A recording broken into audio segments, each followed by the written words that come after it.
Coming back.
Hey, welcome everybody. You know it. It is Sit Down Marks Wednesday. Marks, what's going on, boys?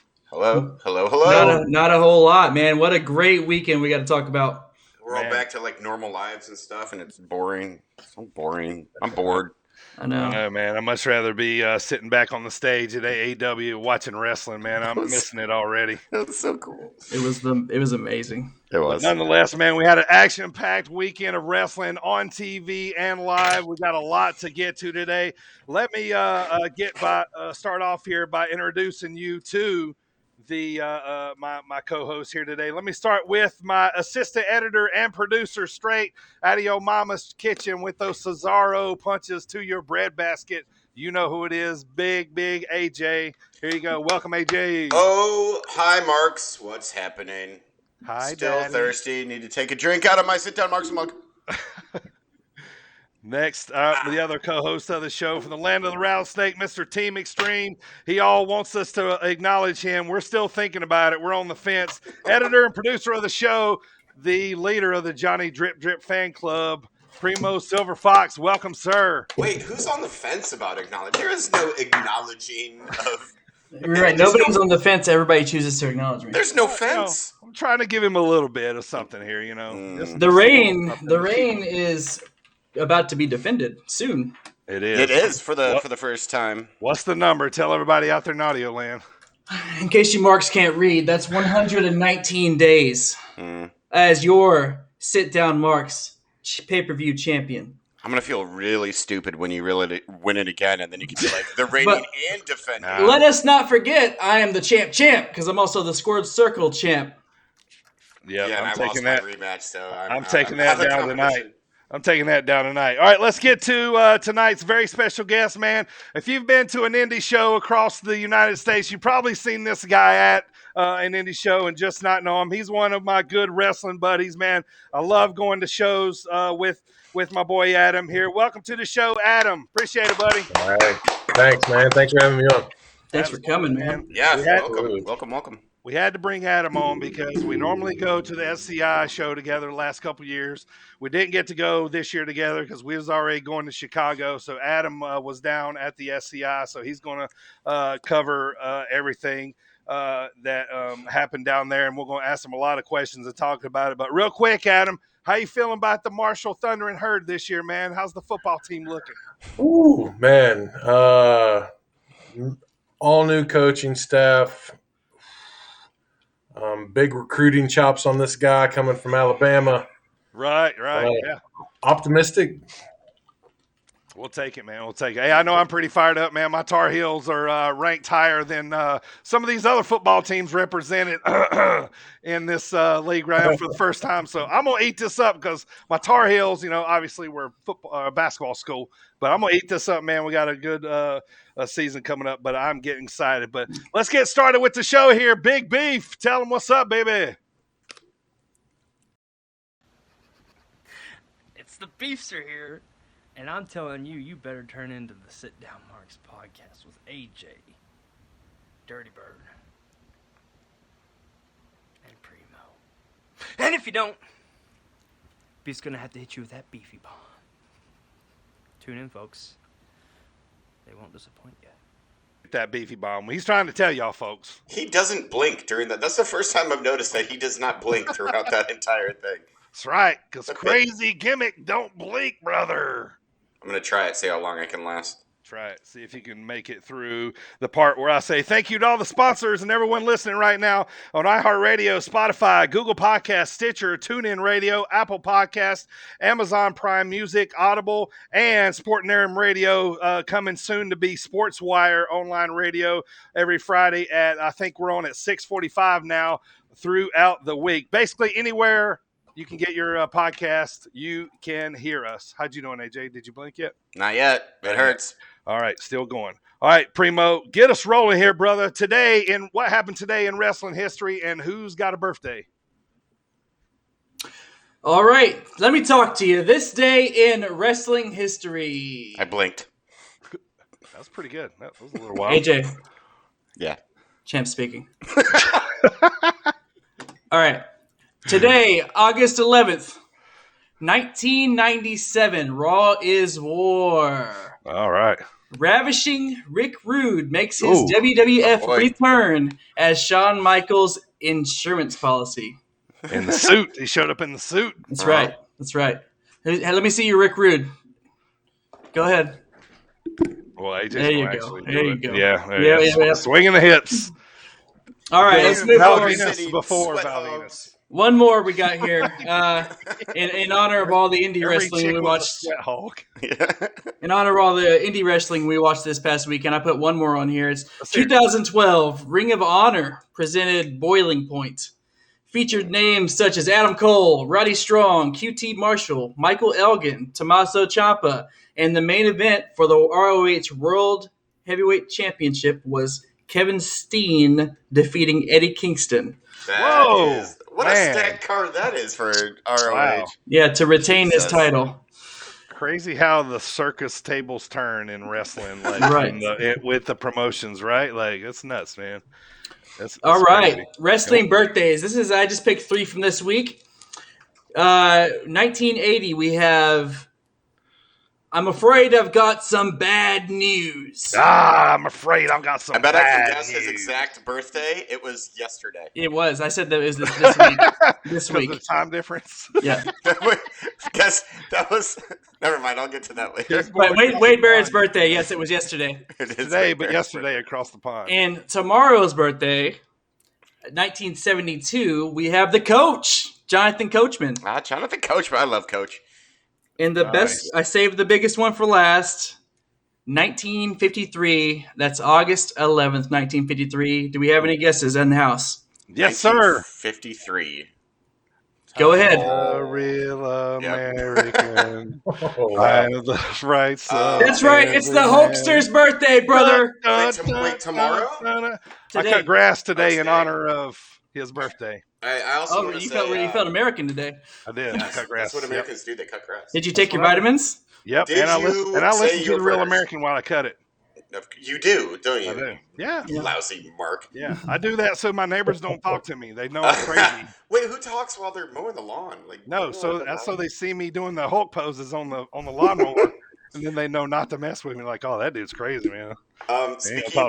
Speaking of Wade Barrett, I also want to say tomorrow is my nephew Barrett's birthday. He will be 4 years old tomorrow. He's not named after Wade Barrett, but his name is Barrett, so we're pretending. Happy birthday, Barrett. That's Mike's son that comes on the show, correct? Yep. Happy birthday to him. Happy birthday, Barrett. Little Mark. Can't wait to have you on the show one day, buddy. Absolutely. Maybe you'll be better than your dad and your uncle combined. I was going to say, maybe he'll despise the unprettier as much as his father does.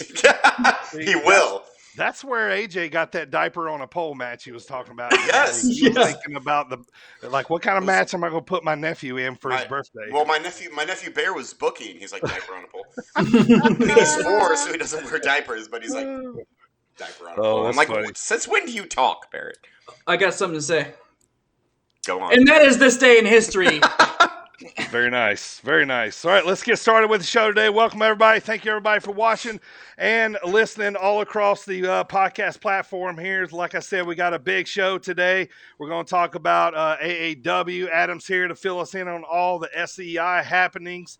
And we're going to talk our regular recap and all the crazy wrestling things that are going on right now. And before we get started here, Primo, we got Mark's merch, man. Welcome. Where can we get some T-shirts and stuff? That's right. We do have merch. You can visit our online store at tpublic.com/users/sit-down-marks. There we go.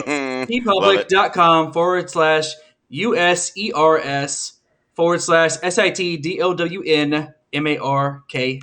Nice. You can get yourselves one of these big, huge tapestries. You probably don't need one, but this is definitely, if you're a big fan, right here is what you need. Or the mug. Everyone needs one. Also, here is I'm yes. Whose face is that? Whose face for radio is that? I don't know. I mean, he looks like it's like Summer's Thing to me. Wait, hold on. What's the phrase? Am I doing the face? Yeah, you are. You gotta look the other direction. You gotta look at dirty. Cakes. Yeah, So the other good. way, the right way, because it's opposite on the camera. Yep. Get yourself some coffee mugs, onesies, all that good stuff for your babies and kids. So, Onesies. that always comes to mind about babies. Medical face masks. Yeah, Medical all that face stuff masks. for the big shutdown looming. So Fashion you know, face sitting masks. down Mark's face mask. So yes, should be fun here. So all right. So as I said earlier, you can get all the previous episodes on Twitch replays or the YouTube, or also all across all audio platforms. So all right, we got a lot of wrestling to talk about here. So let's get started. First, let's talk about the Scenic City Invitational, which was last weekend, Friday and Saturday, night 1 Friday, night 2 Saturday. All right, so let's talk about storyline, Adams. Coming into, as we had Daniel Makabe, shout out, by the way, got his Scenic City Invitational shirt on. Awesome. From 2019. Thank you, Daniel, for sending that to me. I greatly appreciate it. And thank you for being on the pod. So we had him on last week. He was trying to be the first person ever to win 2 Scenic City Invitationals in a row. So, Adam, we've been there a few times. You've been a couple more times than I, but we've been a few times together, and nobody's ever won, back to back. Why do you think that is, man? Man, thinking about how stacked the field was this year, I think that that's what really does it. When you were looking around at all the regional champions that were in the tournament this year, it was, in my book, there wasn't really anybody that couldn't win it this year. Right. And to be honest, the guy that ended up winning was towards the bottom of my bracket of people that I thought would win. So who called it, by the way? This guy called it. Yeah. All right, so don't give it away for anybody that didn't listen. We'll talk about the finish here at the end. So, but the lead up from the 2019, if you've seen the tournament or listened to the pod last week, Daniel come back out after taking a smash to the head by AC Mack with the belt. So he ended up coming back after AC thought he had won. And he comes in the ring to a huge, hero's welcome. He's coming back. The ears bleeding down the side of his head. He jumps in the ring. There's some mix-up. AC makes a mistake. Daniel gets him into cattle mutilation. Game over. He wins. Me and Adam's going crazy ringside. All right, so crazy. So we didn't have. It was a fantastic tournament, man. It was really awesome. Me and Adam probably marked out bigger the Friday before when he wrestled Deppen, man. You remember that match live? Yeah, that was unreal, man. Unreal. It was, man. Like, so I was so pumped up about it. We went back and watched it last week before Friday night's show came on. So that's how good it was. So, all right. So obviously no tournament 2020. So Daniel's coming back. He's as one of the entrants into the 2021 tournament, looking to be the first guy to go back to back, as we talked about. So, okay, let's talk about some other logistics first, man. So, we're used to seeing it down at Saudi Daisy High School the last few years. Yes. They moved it to a smaller arena. How did you think that worked out, Adam? Did it work out better? What do you think? Personally, I thought it was better. It had more of an indie wrestling feel to it. And something that I didn't know going into it is the building was air conditioned. So, whoa, that's big for wrestling, man. For that's indie new, man. That's kind of why I like AEW. You always get that AC. But yeah, man. So awesome. That's good to hear. No, but the aesthetic of it had a real. I don't know. I like my indie wrestling to feel a little bit grimy, and that place had that feel to it. But it had the feel of that's all that happens at that place. Right. It's just wrestling. So sure. Adam, where were your seat? We were looking for you while we were watching it. Night one, I was on the front row side of the ring that only had one row. That was against the wall. Okay. And then night Papa two, was I down was from you, wasn't he? Papa was down. Yeah. I was about the middle of that row. Gotcha. Yeah. Okay. Then night two, I was looking right at the hard cam. Okay. Let's talk about hard cam, by the way. My concern with the guys was we've seen shows there, and usually it's straightforward with the wall in the background, right? Correct. So that was my concern. So when it came on Friday night and I seen they had switched the cam, I was like, yes, had to have that, man, because I don't know, man. Like, I got to see the crowd. You know what I mean? Yes. 100%. Yeah. 100%. Yeah, so we were like scouring for you, like, first night. Where'd you sit night two? I was looking right at the hard cam. I was right in the middle of that row. Okay, gotcha. I was wearing a yellow Macabre shirt. That was him. That was him. Yeah. Okay. So the rope was going like right here on you. Okay. we were watching it, and Dirty was like, "I'm pretty sure that's him, but no. That's, yeah. I don't remember him with a rope going across his face. So that's how I couldn't find out if it was him or not, because the rope was like directly. Yeah. So. So all right. So, I was. First of all, jealous. I wanted to be at this tournament. I felt like I was missing out on something after us being, going to it the last couple weekends. So give me the feel of the venue, man. How was it, with the protocols and masks and such? I can't give that crowd and everybody that put the event together enough props, because everybody was very conscious of each other's space. There was no sort of mask discourse. They just said, everyone wear your mask, and everyone wore them. and we went in there, and the crowd was into it. Dope. Yeah, it's the kind of crowd that you want to be in. It was like not a bunch of people trying to really get themselves over, just everyone really into what was going on in the ring. Sure. It Sure. was a delight.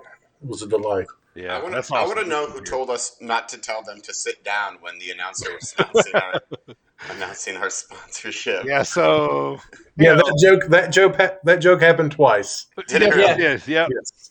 Yeah, for sure. Yeah, I was hoping they would throw a podcast in there after it, so he wouldn't know. So it sound derogatory to us. Sponsored by Sit Down, Marks. Sit down, Marks. Even though we embrace the Marks, moniker here. Some still take it as Don't tell us what to do. Like how they get pissy. He is not attacking the crowd. Right, yeah, the that is announcer not said a that too, crowd yeah. admonishment. It's not being derogatory to the fans, folks. So that was funny, man. That was funny. Great. So, Yeah.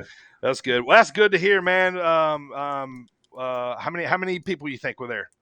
Ballpark. Man, I am bad at this game, but 11.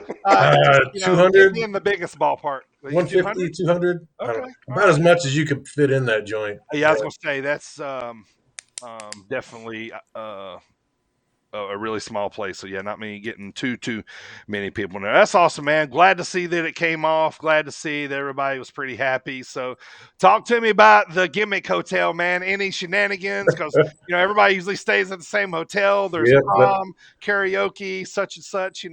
Yeah, And I've seen Tony Deppin's underwear before. What? Yes, yeah. I did not attend the SCI prom this year. I kind of backed out on that one. Yeah, I wasn't there, so you didn't have a date. So I understand why you didn't go. You left me hanging. The SCI prom. I did. I won't do it next year. I promise. Yeah, that's great, man. But the Gimmick Hotel, like you called it, it is what it is. It's we almost won't push it because they don't pay us, but we know what the Gimmick Hotel is for sure. The City Cafe, though, I will push them. Did you go eat there? Did you get to eat there? Oh yeah. Oh yeah, you got to. You gotta, if you do it, you gotta go get a piece of cake from there, man. Yeah. It's one of those classic joints with the cakes and the pies, and they have something like 50 different cakes to choose from. I want cakes and pies. Yeah, who don't love cake and pie? You're gonna have to SCI next year. Get you some cake and pie, man. That's right, man. We gotta get Primo. I think he's indulging in thinking of cakes and pies right now. I was trying to think, do I like cake or pie better? Yeah, that's often the bag. You should never have to choose. You should never have to choose. Actually, personally, if you really want to know the truth, I prefer cheesecake. I love cheesecake, but I like it. Which is pie ripping off a cake. But I will tear into both pie and cake as well, though. Yeah. As long as cake doesn't have I don't like store cake with the weird frosting on it. I don't like that. I also don't like cookie cakes. Which get out of here, cookie. What are you? You're the worst of both worlds. They have to be done right. You are. Ice cream cakes. Back to the tournament. We start with First, Adam, me and you talked when they started releasing names. If I remember, Eric Royal, I think, was your early pick. I think I agreed with you early, too. I changed late, which I was still wrong. But what did you change to? I changed to Ison, man. I felt like maybe the local guy was going to get the rub, like this year. I don't know. I don't know why. I just felt it. But, Eric was still there. Makabe, I listened to that interview. He had me leaning towards possible first time because he's so over there. You know what I mean? So, all right. So did you change from Arik or did you stay? I did not. I was Eric Royal till the end, man. I want to call him Eric all the time because my name's Eric, and it's always weird when I say somebody else's name that's Eric. So yeah, and he spells it different. So yeah, always spells it with an A. Yeah, so that was interesting. So all right, so night one. Obviously, the podcast we sponsored ended up being the main event. Yeah, that was pretty sweet. Yeah, Makabe won a heck of a match. But Adam, talk about night one, man. What was your highlight matches? Kind of your couple faves. Man, the one that really, really stuck out was the Daniel Garcia Graham Bell match. It was just I don't know. I thought it would be good, but man, they didn't hold back. They wrestled like they were on the big stage that they were on. Sure. What a And weekend Daniel Garcia had. Yeah, right. yeah, It was Garcia and what's his name? Adam, it's on the tip of my tongue. The one that wrestled Makabe Thursday Damien night. Tangra. Damian Tangra, yeah. Yeah.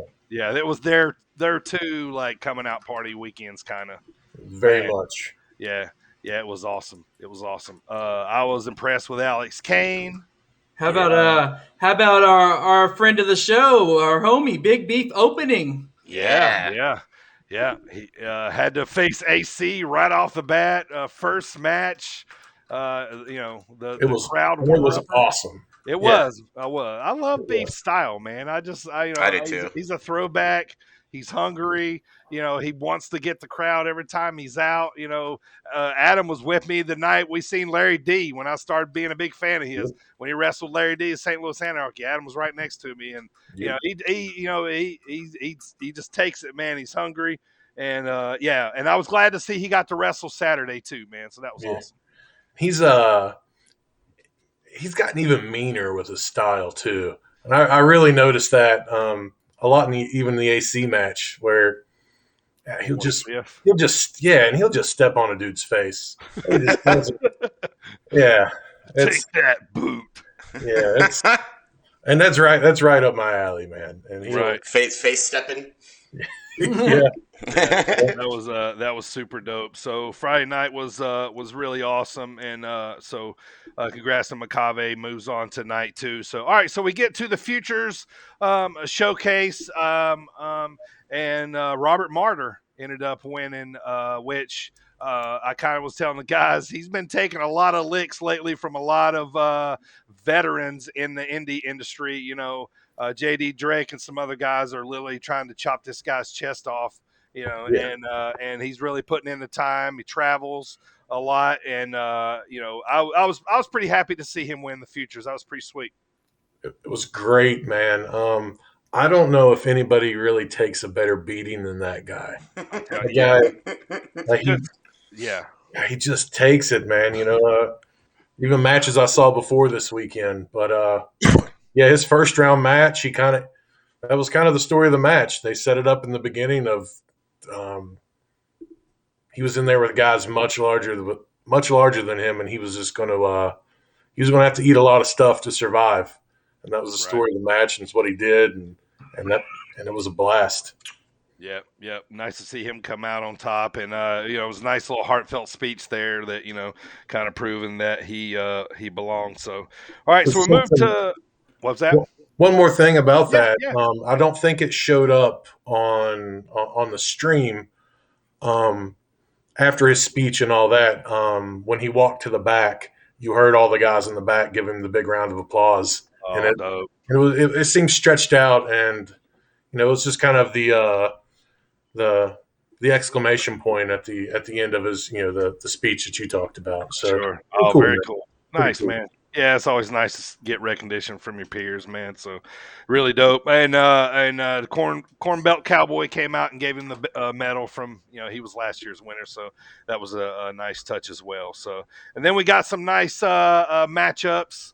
Throughout the day, Beef was in a few of the matchups. Any of those jump out to you, Adam? As I know, Makabe wrestled. He was in that tag match.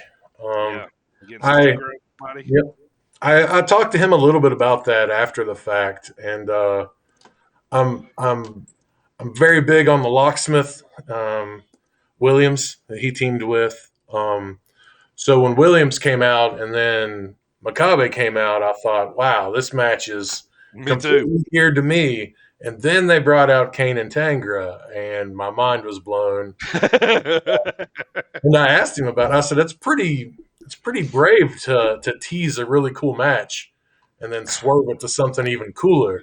Right. But, that's props for pulling that off, because it was pretty cool. Yeah, the announcers really sold it as like a singles match. We were kind of like, oh, and then Makabe put out his hand, to signify the tag. So yeah, that was a nice little gem there to get for everybody that showed up. So that match was definitely one of the highlights of the weekend for me. I loved it. Sweet. All right, so let's move on to a Saturday night. Oh, by the way, Adam, did they do the big? Of course they didn't show it. Did they do the raffle of the poster? Yeah, Like they always yeah, do. Yeah. All yeah. right, They cool. did one for Futures and one for SCI, and it's the same guy that buys them every year. Yeah, I was gonna say, Same dude. Yeah, it's usually kind of two the same dudes going at it. I'd love to bid, but I know I'm not going to pay, upwards of what they want to pay. Yeah, I mean, it was like I don't know, $200-300, something in there. Yeah. All right, so my last question is: did we have a Duke the Dumpster Drosy signing this year? Did we have no Duke this year. Darn. That makes me kind of sad that there was no Duke. No Duke. Can't get your picture made with a trash can. Maybe if they go back to Saudi Daisy next year. Yeah. That's the lead into my next question, man. What's the rumor? Any rumors about next year? Haven't heard. They announced the dates, but location to be announced. Okay. I'm hoping it's at the same place personally. Yeah. It just feels more wrestling like to me. Okay. I don't know. We'll see. I think there's benefits to both places, but so we'll see. I guess they always have that, there, and it's in Red Bank, right? It's where TWE runs. So yeah, nice. Okay, all right. So let's get to Saturday night as everything all broke down as we're getting to the semifinal matches. So they announced the matchups, and then we're heading towards the finale. So what were the big matches, Adam, Saturday night that really jumped out at you? man, tell you the truth, all 4 of the second round matches, I mean, right up my alley. I was a big fan of Eric Royal and Daniel Makabe from Mania weekend. Sure. I knew that both of those guys were also big on wanting to wrestle each other again. So, and I remembered Eric won the first one. Yep. And when both the guys are excited to wrestle each other, that's what you want. They delivered there. Every time Daniel Garcia touched a wrestling ring this weekend, it was awesome. So, him and Jaden Newman, pretty awesome again. Jaden was another one I was kind of thinking possibly, maybe this could be, the time for him. Like I always Joey ruined me. Joey Lynch, you remember? You know what I mean? So because the year before when he lost, I thought, man, seems like next year is going to be his year, and then everything kind of started to come. He started to get some looks by some bigger companies. 205 Live came calling. And then so it was like his time. So I kind of had those same vibes with some local guys. But all right, so we get to the final, and everybody, I think everybody with bated breath knows that we're looking at AC Mack versus Daniel towards the end as we get to the 4-way. So it was AC Mack, Daniel, Garcia, and let's see, who was the 4th one? Adam? Kane. Yeah, and Kane. So awesome storyline. I loved how they broke this match down and how it ended up with just Mack and Makabe. What was the crowd like during this match? What was the feel? Was everybody leaning towards Makabe, or was it was the longer the match went, the more the crowd was AC Mack. Really? Yeah, and it was that darn heel was reeling them in. I was confused. I didn't understand, but I'm not local. I'm not I'm not in the scene every week or every month. Yeah. He's a big action wrestling staple. He was the champion there for quite a long time. Eric is now the champion, so he's very popular in that area. A lot of people know who AC Mack is. And he's got a big mouth to let everybody know if you don't know. Yeah, but that guy's gold on the mic. I mean, he really is. Not a lot of people have that kind of energy on the indies, and he talks like he believes it. And that's the thing that we compliment people like Kingston and stuff on. Sure. And I love that he's from the swamps of Atlanta. Yeah, the swamps of Atlanta. Oh, that's great. All right, Adam. So talk about the finish of AC Mack and Maccabi, the finish of the tournament. AC Mack wins. How'd it go down? Man, like I said, when it got down in that finishing stretch and the crowd was just more AC Mack, and I was like, man, are they really doing this? And then he hits his finish twice to put him away. The crowd goes bananas, and that's when I started.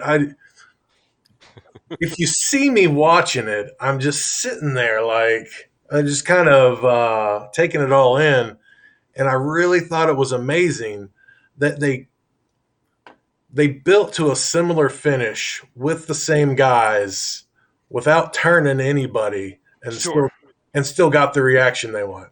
Exactly. Yeah. Everyone lost their minds when Dan beat him 2 years previous. Right. Yeah. They did no swerves, turns, anything. They just did it with in-ring work. Yeah. And then Yep. the guy that he beats him, and the crowd, and it got just the perfect response. And that fickle SCI crowd. Yep.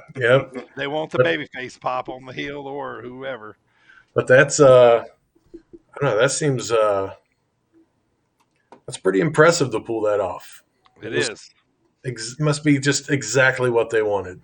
Yep. I will say this, that I found out who won as we were riding back from Chicago.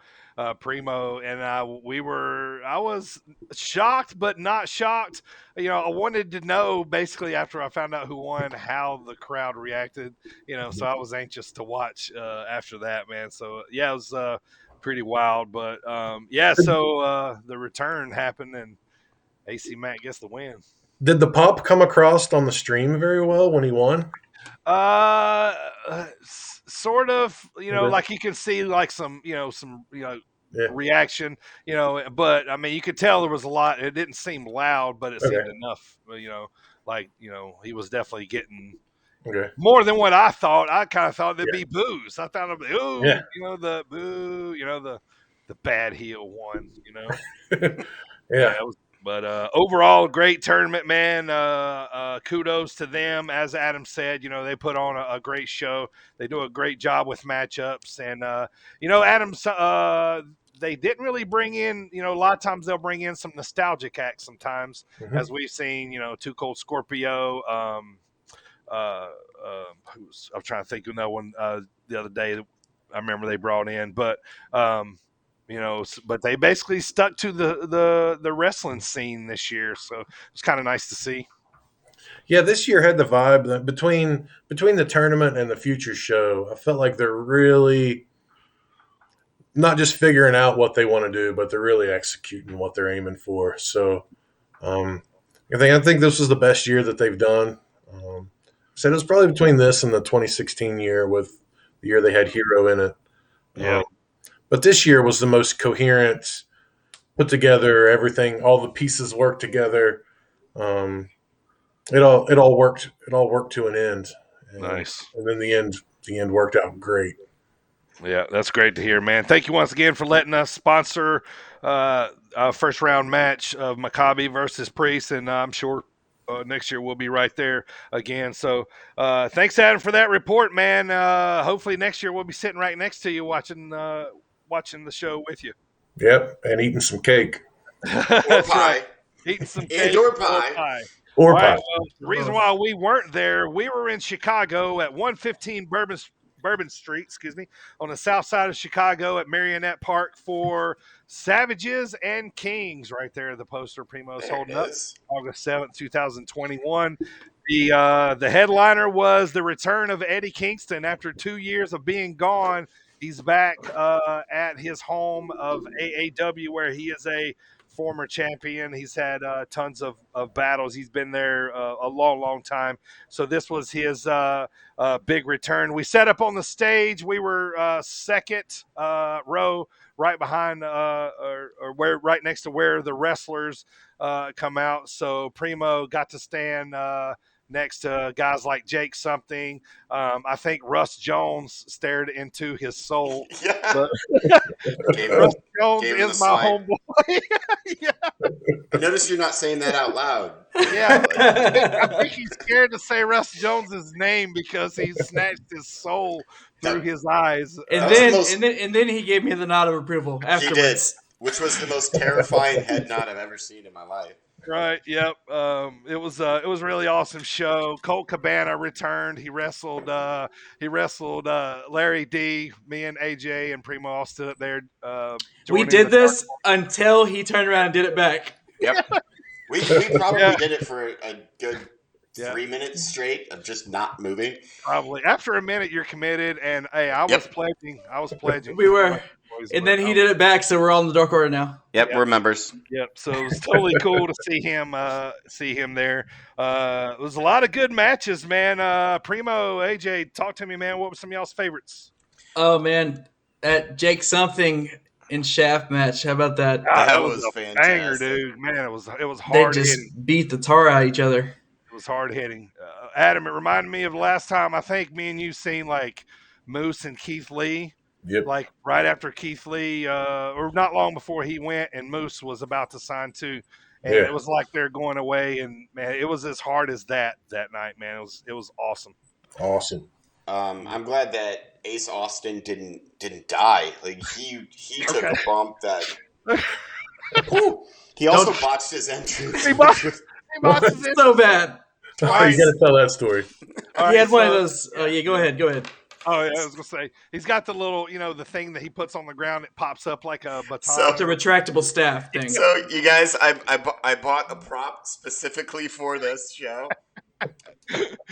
He had one of these. He had one of those. Oh God! And he set it down. Yeah. And it kept it fell over. It didn't. So it didn't. He didn't sit on the clicker. No. Yeah, it just tipped over. So then when he went to do like this, I guess, is this gonna stab me? Am I gonna get impaled? Better make sure you shoot it right. You're putting it. Hey, there we go. Yeah. He did that, and when he did that, it flew off into almost hit the person. Yeah, shot off to the left into the front row, and he went. He had to catch it. Now the cameraman's standing right in front of him, so he can't really get around him to get his sword. So it was a total botched entrance, man. It was great. By the way, this is the best $4 I've ever spent in my entire life. Where did you get that? FYE, you know that weird. Oh yeah. Music store. Yeah, they had this for some reason. That is dope. So Infantry retained the tag titles. Yeah, Shaft and Jake Something was the match of the night for me. Definitely, that was. And the main event was good too. I like the main event. Main event was for different reasons. Yeah. Yeah, I mean, not even because of Eddie. It's just, did you see? What's his name? His chest. And neck. Yeah. Fidget. Fidget. Yeah, thank you. Matt Fidget. I couldn't think of his name. Yeah. Oh yeah. It looked like hamburger meat. It was absolutely destroyed. Yep. Ace Austin won the 4-way, and he is now the number 1 contender for the AAW Heritage title. Jody Threat won the Triple Threat women's match for the number 1 contenders title, so she gets to wrestle Allison Kay. Allison Kay beat Melanie Cruz on the card. And then the main event was the return of Eddie Kingston, right, from AEW. So awesome. They played a fire promo of him talking about, you never forget where you came from. I was broke down in the dumps. I called out Cody. Anyway, so that was before the match. He talks about returning home. So the gimmick was Eddie was going to come with a partner, and then Fred Yehi was going to pick a partner as well. So Yehi comes out. His mystery partner is returning Stallion Rogers, a.k.a. Kurt Stallion. He looked great, too. Yeah, he did. He was fantastic. Yep. Freaking great shape, man. And he was determined. He let it all hang out, man. He was laying that headbutt at him like he always did, man. He hit Eddie with it one time, and I seen Eddie go back to him and be like, I see him say, mother, that headbutt, dude. I can read it, because he laid into it. And then he ended up saying something later about it. Yeah, at the end, yeah. Mm-hmm. Yeah. So he's Stallion Rogers now, not Kurt Stallion. So he's back, and then so Eddie comes out.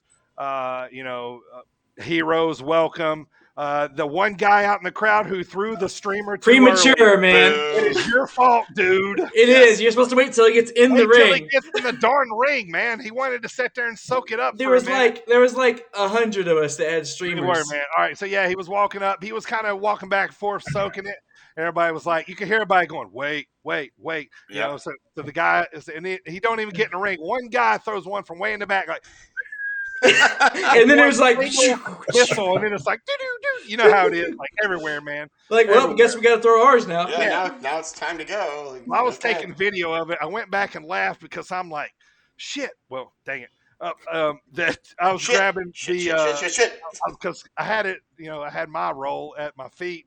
Everybody I was enjoying it, man, like soaking it up. Eddie's back, the king, and then and then the guy throwing it, and I'm like, no, while it's in the air, like slow motion, no. And once you saw that one, it was just like he just unleashed the floodgate.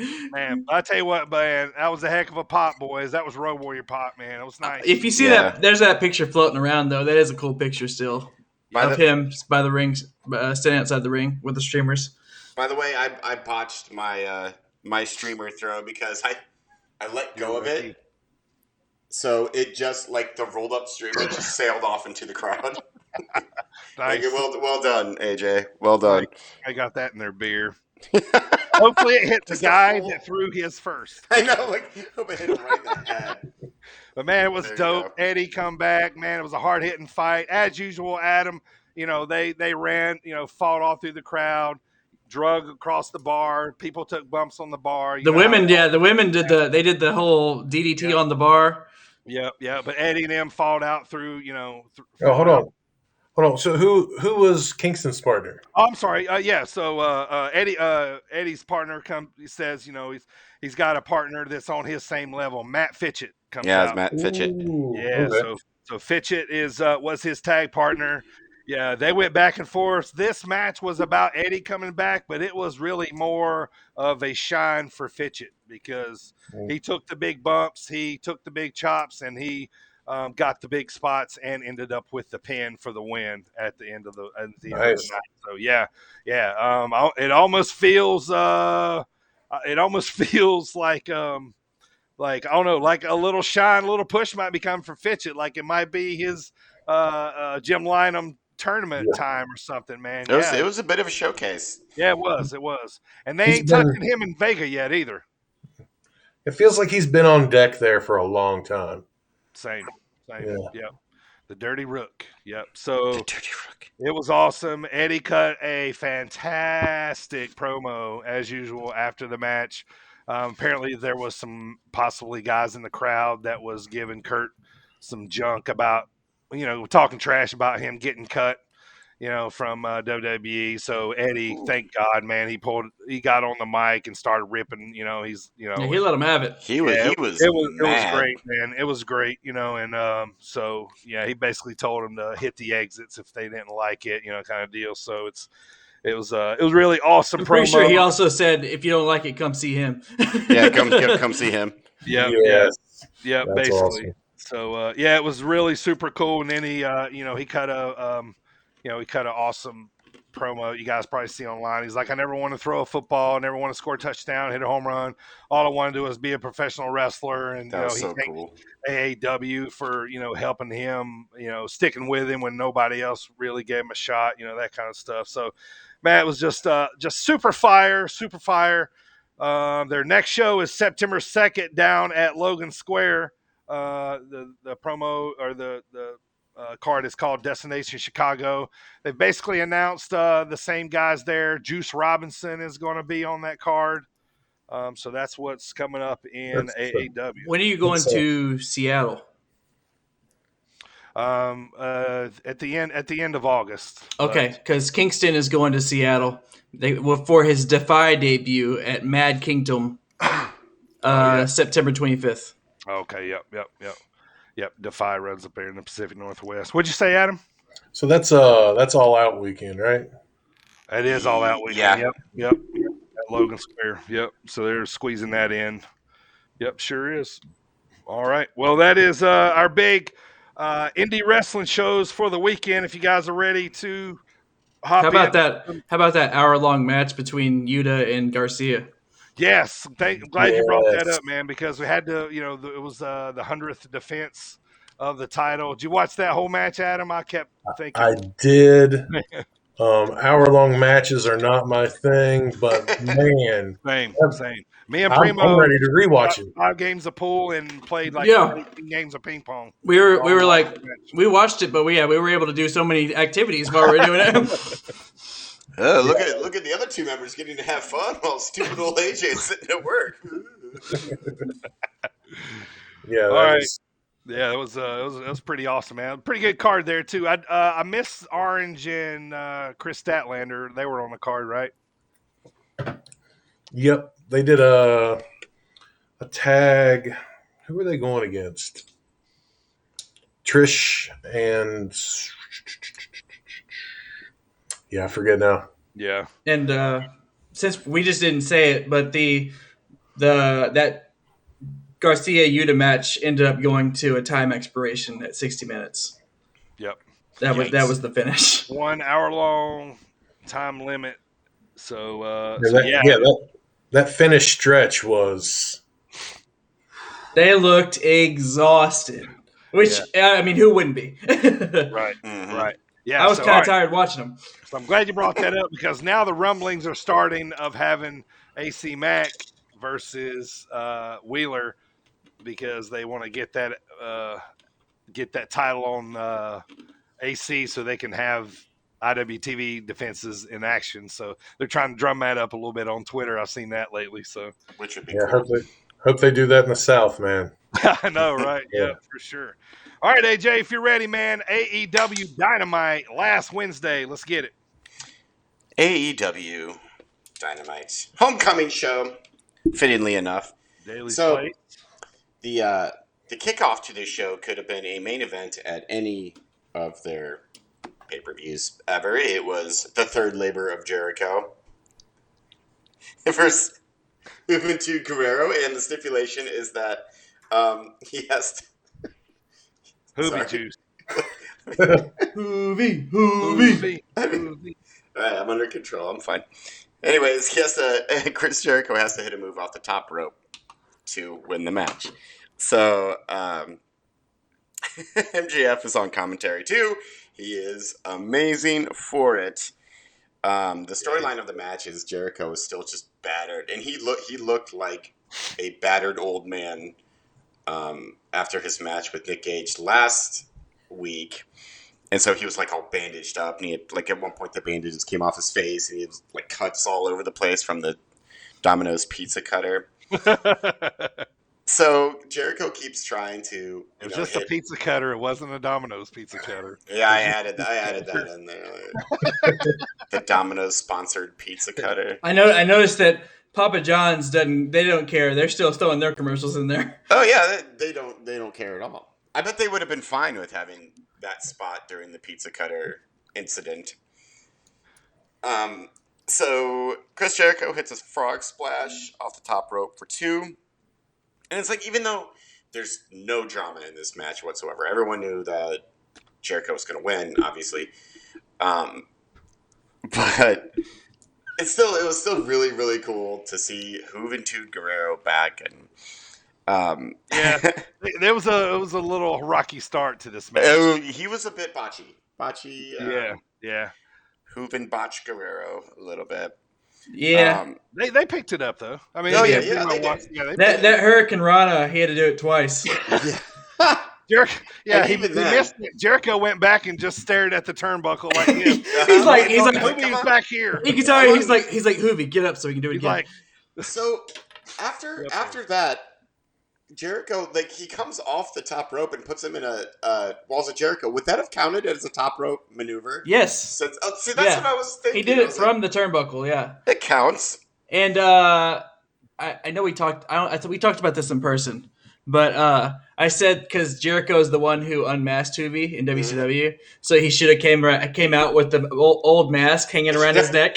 like a trophy from like the Vietnam era or something. Yeah, that would have been dope. Which he does try and get the mask off again.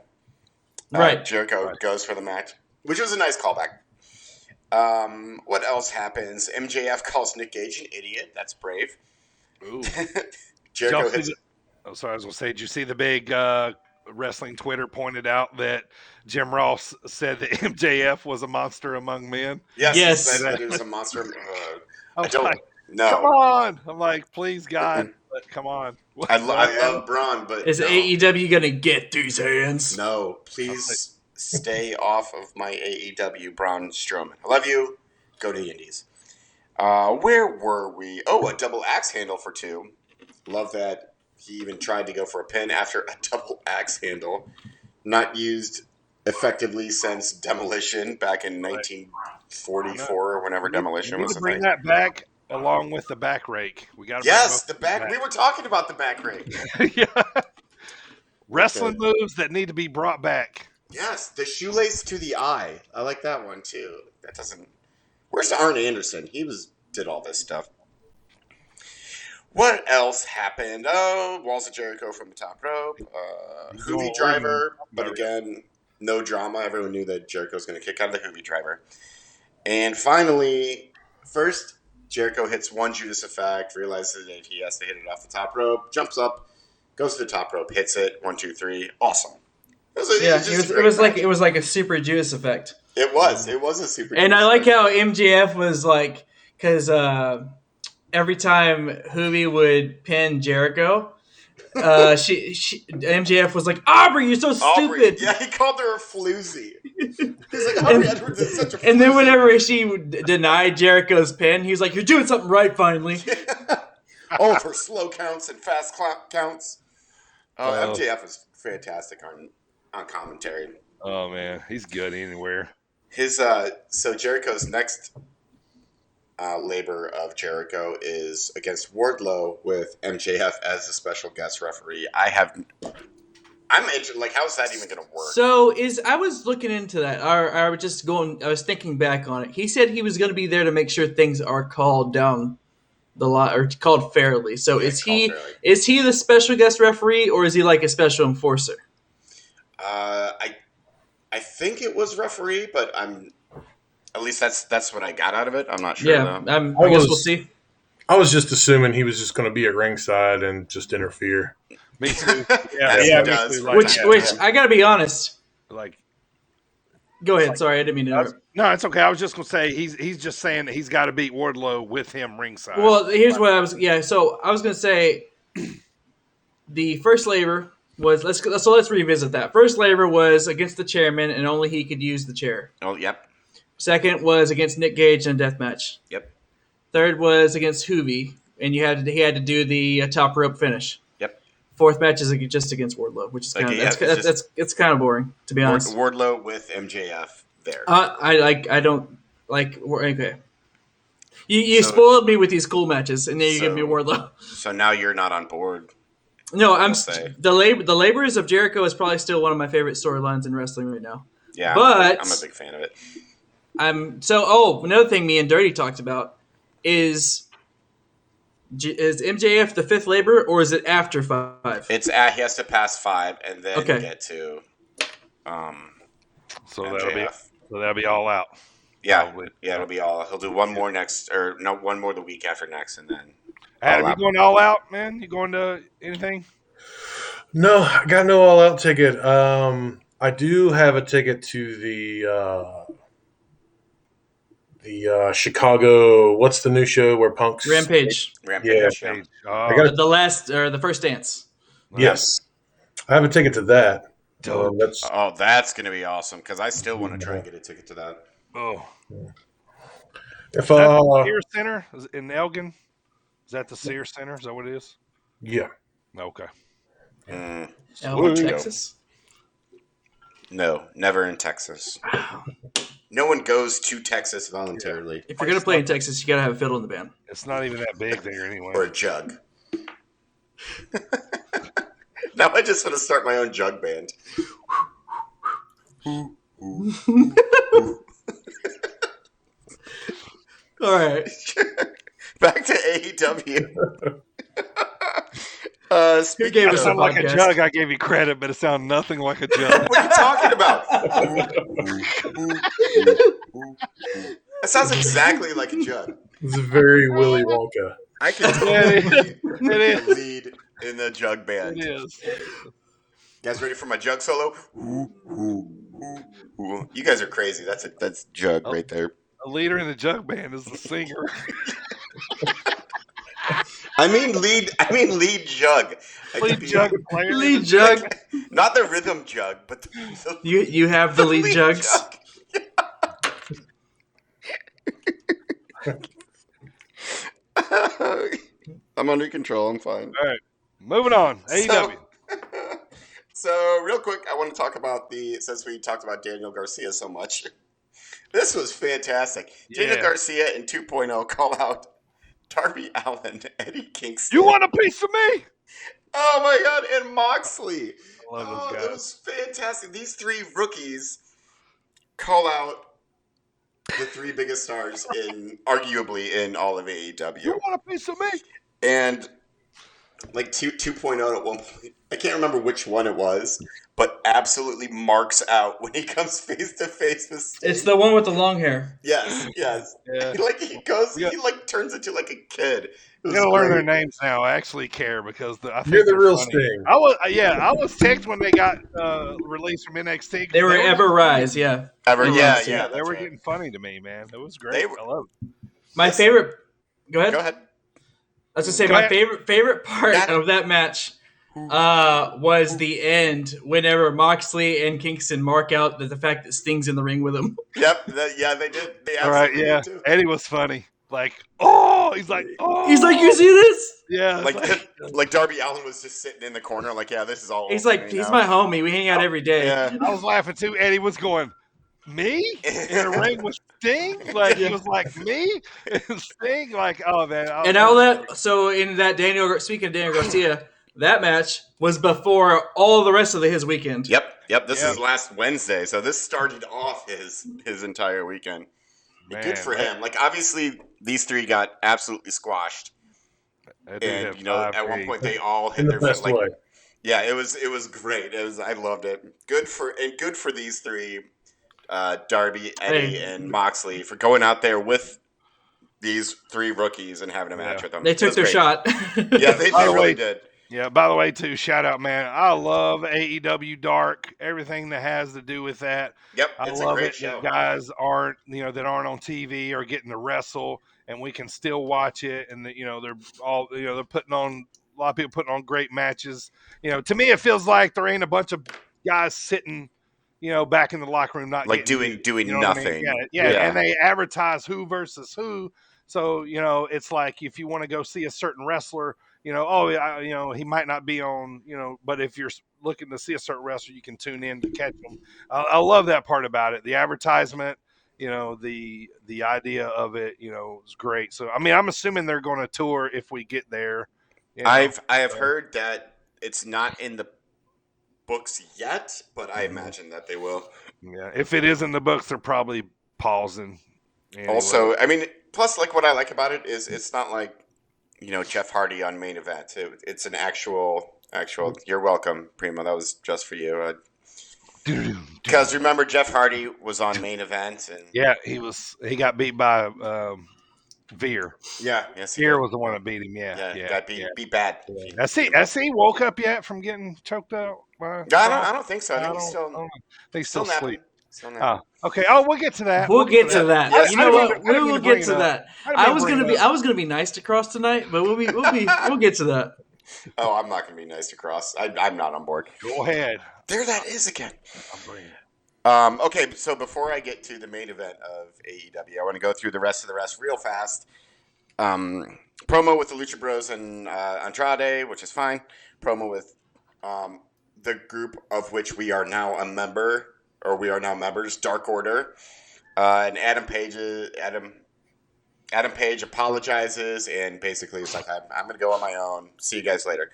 But it's like one of those like amicable splits. It's not like there's any dissension or anything. They're just like, all right, we're going to go this way. I'm going to go that way, and cool. There's a video package with Brian Cage. I don't care, but Ricky Starks is great. Yeah. I hate him so much. It's fantastic. I'll do like Ricky. Yeah, you got look at Yeah, there it is. Christian Cage versus the Blade. Fine. Where's the Butcher been? Is the Butcher hurt? Play music? I don't know. Okay. So he might be touring if they are. Started his own junk band.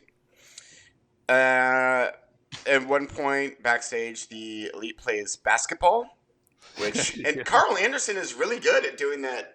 The ball spinning the ball, on the. They're like on the 1, finger. 2. Yeah, I was surprised by that. And then, really good. And then to show off, he stopped, started talking, and then we did it again. Yeah. I was Couldn't do it while talking though. I was laughing at Nick gawking the camera behind the basket. Whenever they was cutting it, he was like, Yep. I forgot what the sound he was making.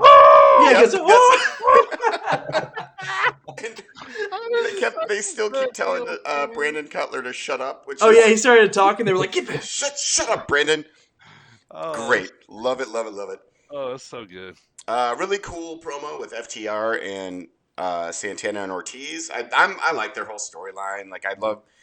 And to be honest with you, I like their video packages and segments more than their actual anything that they will do in the ring. I just think they're so well written and so well put together. So I'm a big fan of that. Promo with Britt Baker. She is so over. They're not going to be able to keep her heel. I know. Yeah, they're not going to. She's getting big pops. Too popular. Segment with Hangman and the Elite. Elite beat him up. Blah, blah, blah. Miro versus Lee Johnson. Miro is so awesome. It's God's favorite champion. He is. And he has a hot wife who is also flexible. Very flexible. And then next week, or today, because this was last Wednesday, we got a tease for my boy, Dan Lambert. Yes, he's coming back. And he's bringing back up. Can't wait to see who that's going to be. Bring some American Top Team with him, huh? Yes. And then NWA Women's Championship Eliminator match. Layla Hirsch. She built like a brick poo house. Say it. Poop house. She built she is like a brick shit house. She is just solid. She's like this tall. Like those of you listening, I'm doing a thing with my hands. Yep. Like that tall and just solid muscle. Legit Layla? Yes, legit Layla. Yes, Primo, you had a question? Your hand is up? I just wanted to quickly, not to break your heart, AJ, but unfortunately, the news broke earlier today, as of 4 hours ago, that Dan Lambert's AEW Dynamite appearance has been pushed back 1 week. Wah. Sorry. Yeah. Well, AJ is going to retire for the rest of the night. You guys enjoy the rest of the show. Dan isn't going to be on tonight. I'm going to go write sad poetry. Where did Camille come out here? At the end? She came out after the match with the bunny and legit man. And that she is legitimately so tall. She is 4 feet taller than Layla Hirsch. She looks like she's 4 feet taller than me. Right. She probably is. I mean, immediately I thought Camille versus Jade Cargill. That's the money, right? That's the money, right? No. Beaks, big. All Jade. Emphatically. My last note here is no. Because so bored with Jade Cargill stuff. I am so sick of her little backstage segments. And their Robert Stone ripoff. Yeah, I'm like either wrestle or don't. With them. They're only like 45 seconds long. Exactly. That tells you how boring I find them to be. All right. Awful. Just do something. Do something, Jade Cargill. I don't want to see any more of this. It's coming. Good. Okay, now on to the main event, which was Malachi Black versus Cody Rhodes. Light versus dark match. Light versus dark. We talked about this for weeks on our podcast, and they finally acknowledged it on the show. Yes, they did. They're like, okay. They were listening to our podcast. You're welcome. The bookers for AEW were like Dean Malenko and Arn Anderson got together and like, did you hear that? Okay, we need to acknowledge this. Primo, Dirty, and AJ, they were talking about how they were wearing black and white suits. Weeks ago. Yeah. Weeks ago. We called it. The crowd is absolutely rabid for this match. Like, it's the biggest pop that I've heard since crowds came back was for this match. And Black hits all of his, kicks and knees and sweeps, and I liked his entrance. His entrance. Oh yeah, I completely the went deer over his head entrance or whatever. It is Antlers. awesome. I like it so much better than his WWE entrance, where he does that weird ise thing. Like, I like that. I thought it was cool. I liked it too. It was different. It kind of reminded me, kind of like Brood-ish. Yeah, the candles and all see, that. That's why I didn't like it, was because it was Brood-ish. And then you could hear it after a while. They had the noise. It was like, yeah, it was like they forgot to put WD-40 on the little mechanism that. WWE and sound effects. This was a good match, man. This was Malachi's big match to date. Can we just call him Tommy End? Yes, please. I hate Malachi cool Black. with that. Yeah, I know, Adam. Right? Like he's. I struggle with it. Yeah. So no. After the match, I'll talk about something else. But go ahead. But it was a squash match. Like Cody, every time he tried to get in a little bit of offense, Tommy End was having none of it, and it was I don't think he got a single move in. Cody Rhodes did on Malachi Black. So it was an absolute squash. Black looked like a world beater. Like I can't wait to see what it really wasn't all that long. No, it was 2 minutes maybe. Yep. After he pushed him off the turnbuckle into the table, that's basically awesome it spot. until he hit him with Black Mass. Yep, and that was it. 1, 2, 3. His cocky, I'm just going to put my foot on him kind of pin. Yep. And which you don't see people of his size do. No, you do not. Normally, that's a get these hands kind of pin.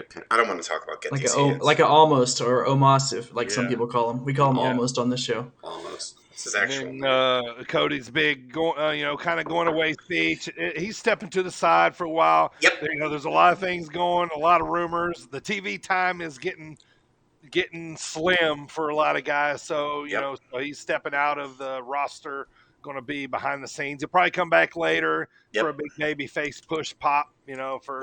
Put somebody over. But he's he acknowledged it too. He was like, it's time for some new faces at the table. And I've been on TV since this started. And he essentially was saying, no one wants to see me anymore. I can put myself over all I want, but this company is about putting over the new people. He said his face is on everything since the inception. Yep.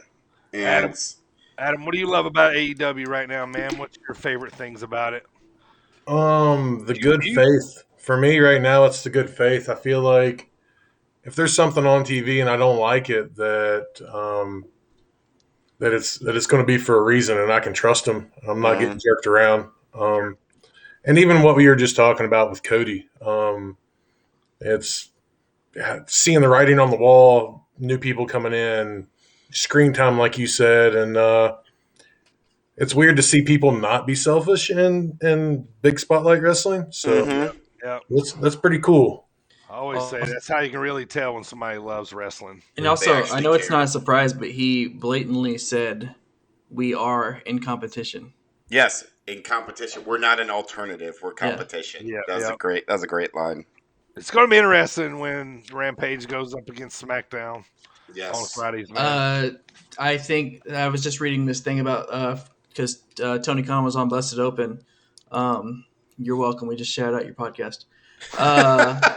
Anyway, that basically the first dance is one of the most anticipated weekly episodic shows in forever.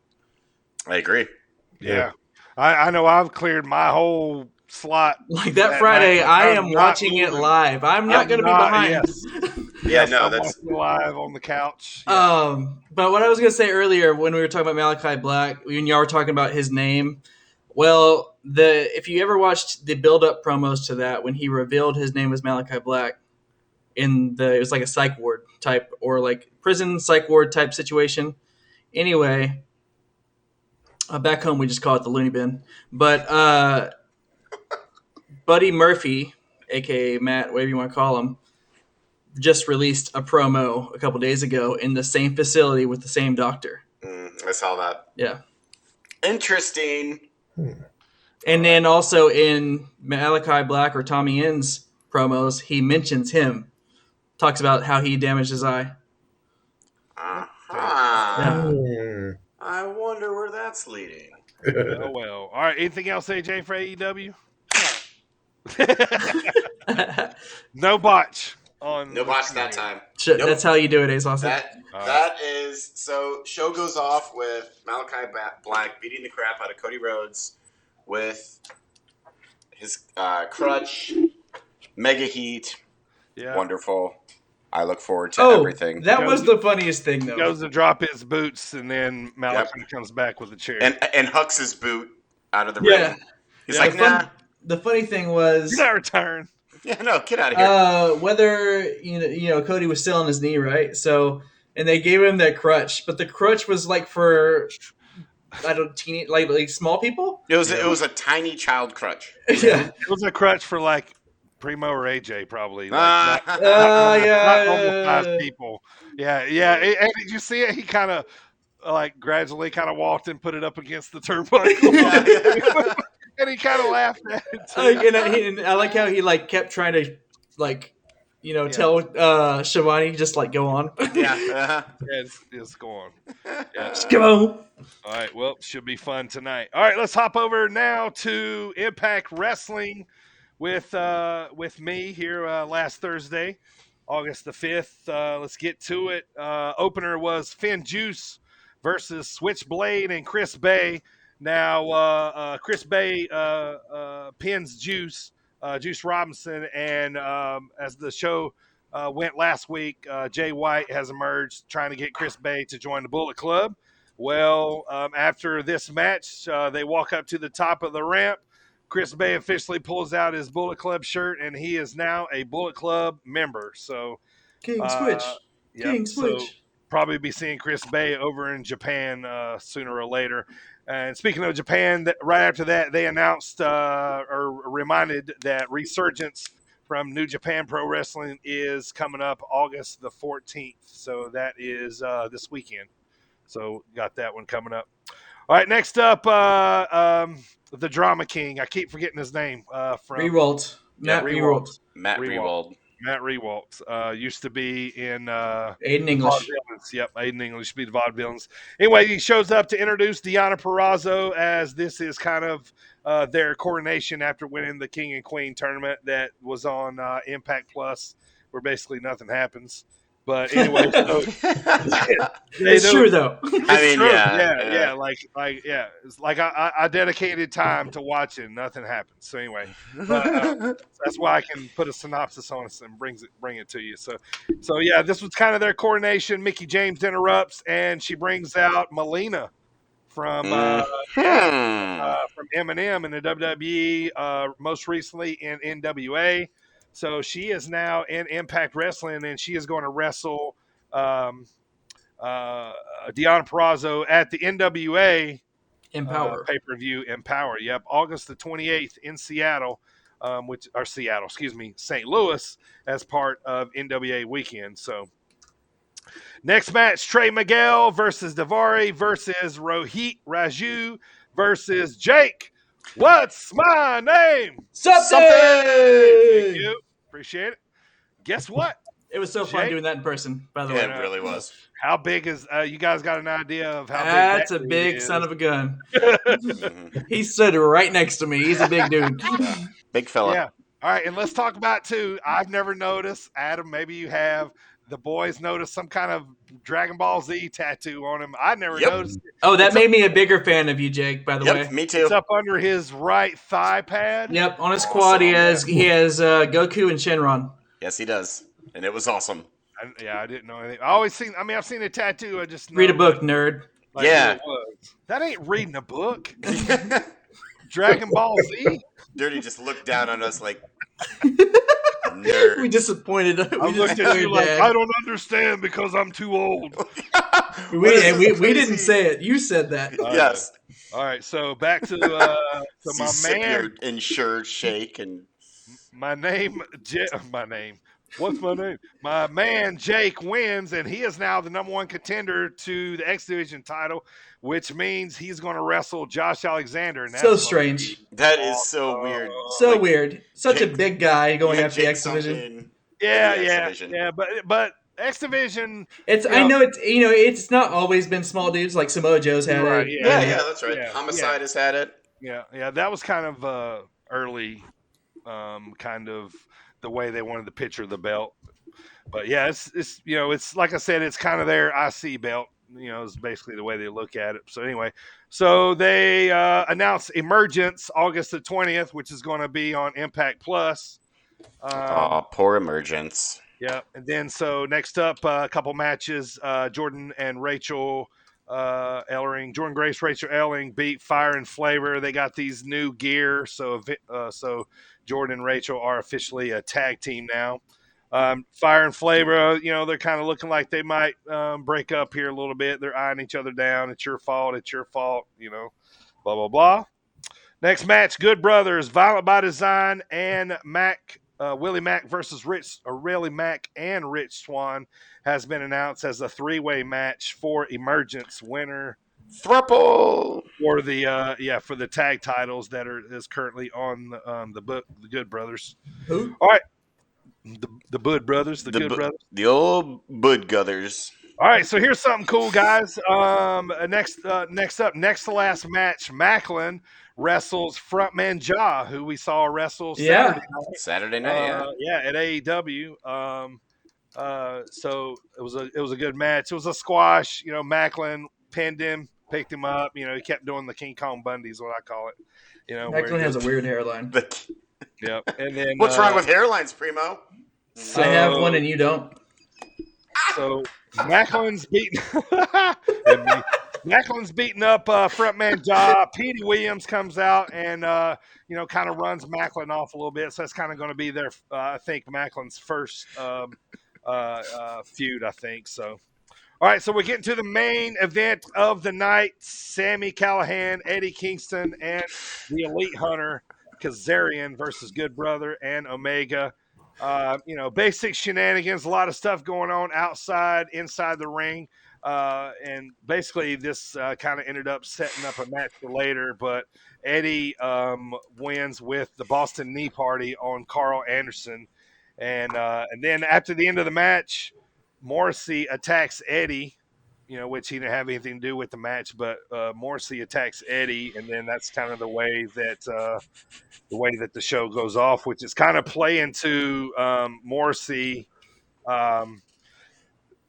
attacked Eddie in their last pay-per-view that they had. So, but that is basically what happened in Impact. Not a whole lot. Like I said, they just basically talked about that tag team match that's going to be next week. So, all right, Primo. Well, real quick here first before we get started, we talked about it briefly before the show started.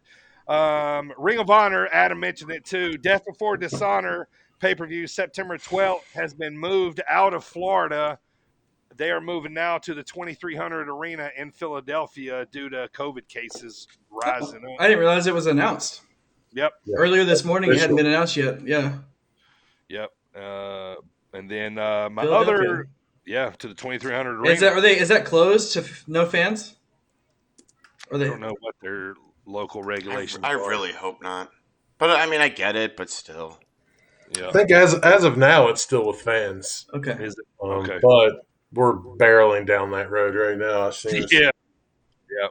All right, and then last thing I want to say here on the Indies, St. Louis Anarchy announced September 24th. The card is called Wartime, and the match announced first was Daniel Makabe versus Jeremy Wyatt. Man, Adam, what about that, man? Woo-wee. Man. I think we need to do that. Yeah, I think so too, man. So that's going down September 24th in St. Louis Anarchy. Have they announced a venue for there? I think they bought that venue that they ran their return show in. Sure. So I think everything is there. Oh, dope. Nice. All right, awesome. All right, Primo, if you're ready, man, let's run down SmackDown, Raw, and NXT here before we get to Dropkick discussion. First off, last Friday, SmackDown. Here we go. Let me talk to you. Boom. Smacking it down, baby. On SmackDown, our show opener was the Boss Time. She came out, basically opened up and said that exist without her, she'd be nothing. Mania main event without her. There wouldn't be any ESPY awards without Sasha. And this causes Bianca to come out and interrupt her and tells her that if she wants the title so bad, then she can come get it. And as they're going back and forth, Zelina Vega comes out and she's like, hey, hold up. You just told me last week that I could have a shot. So then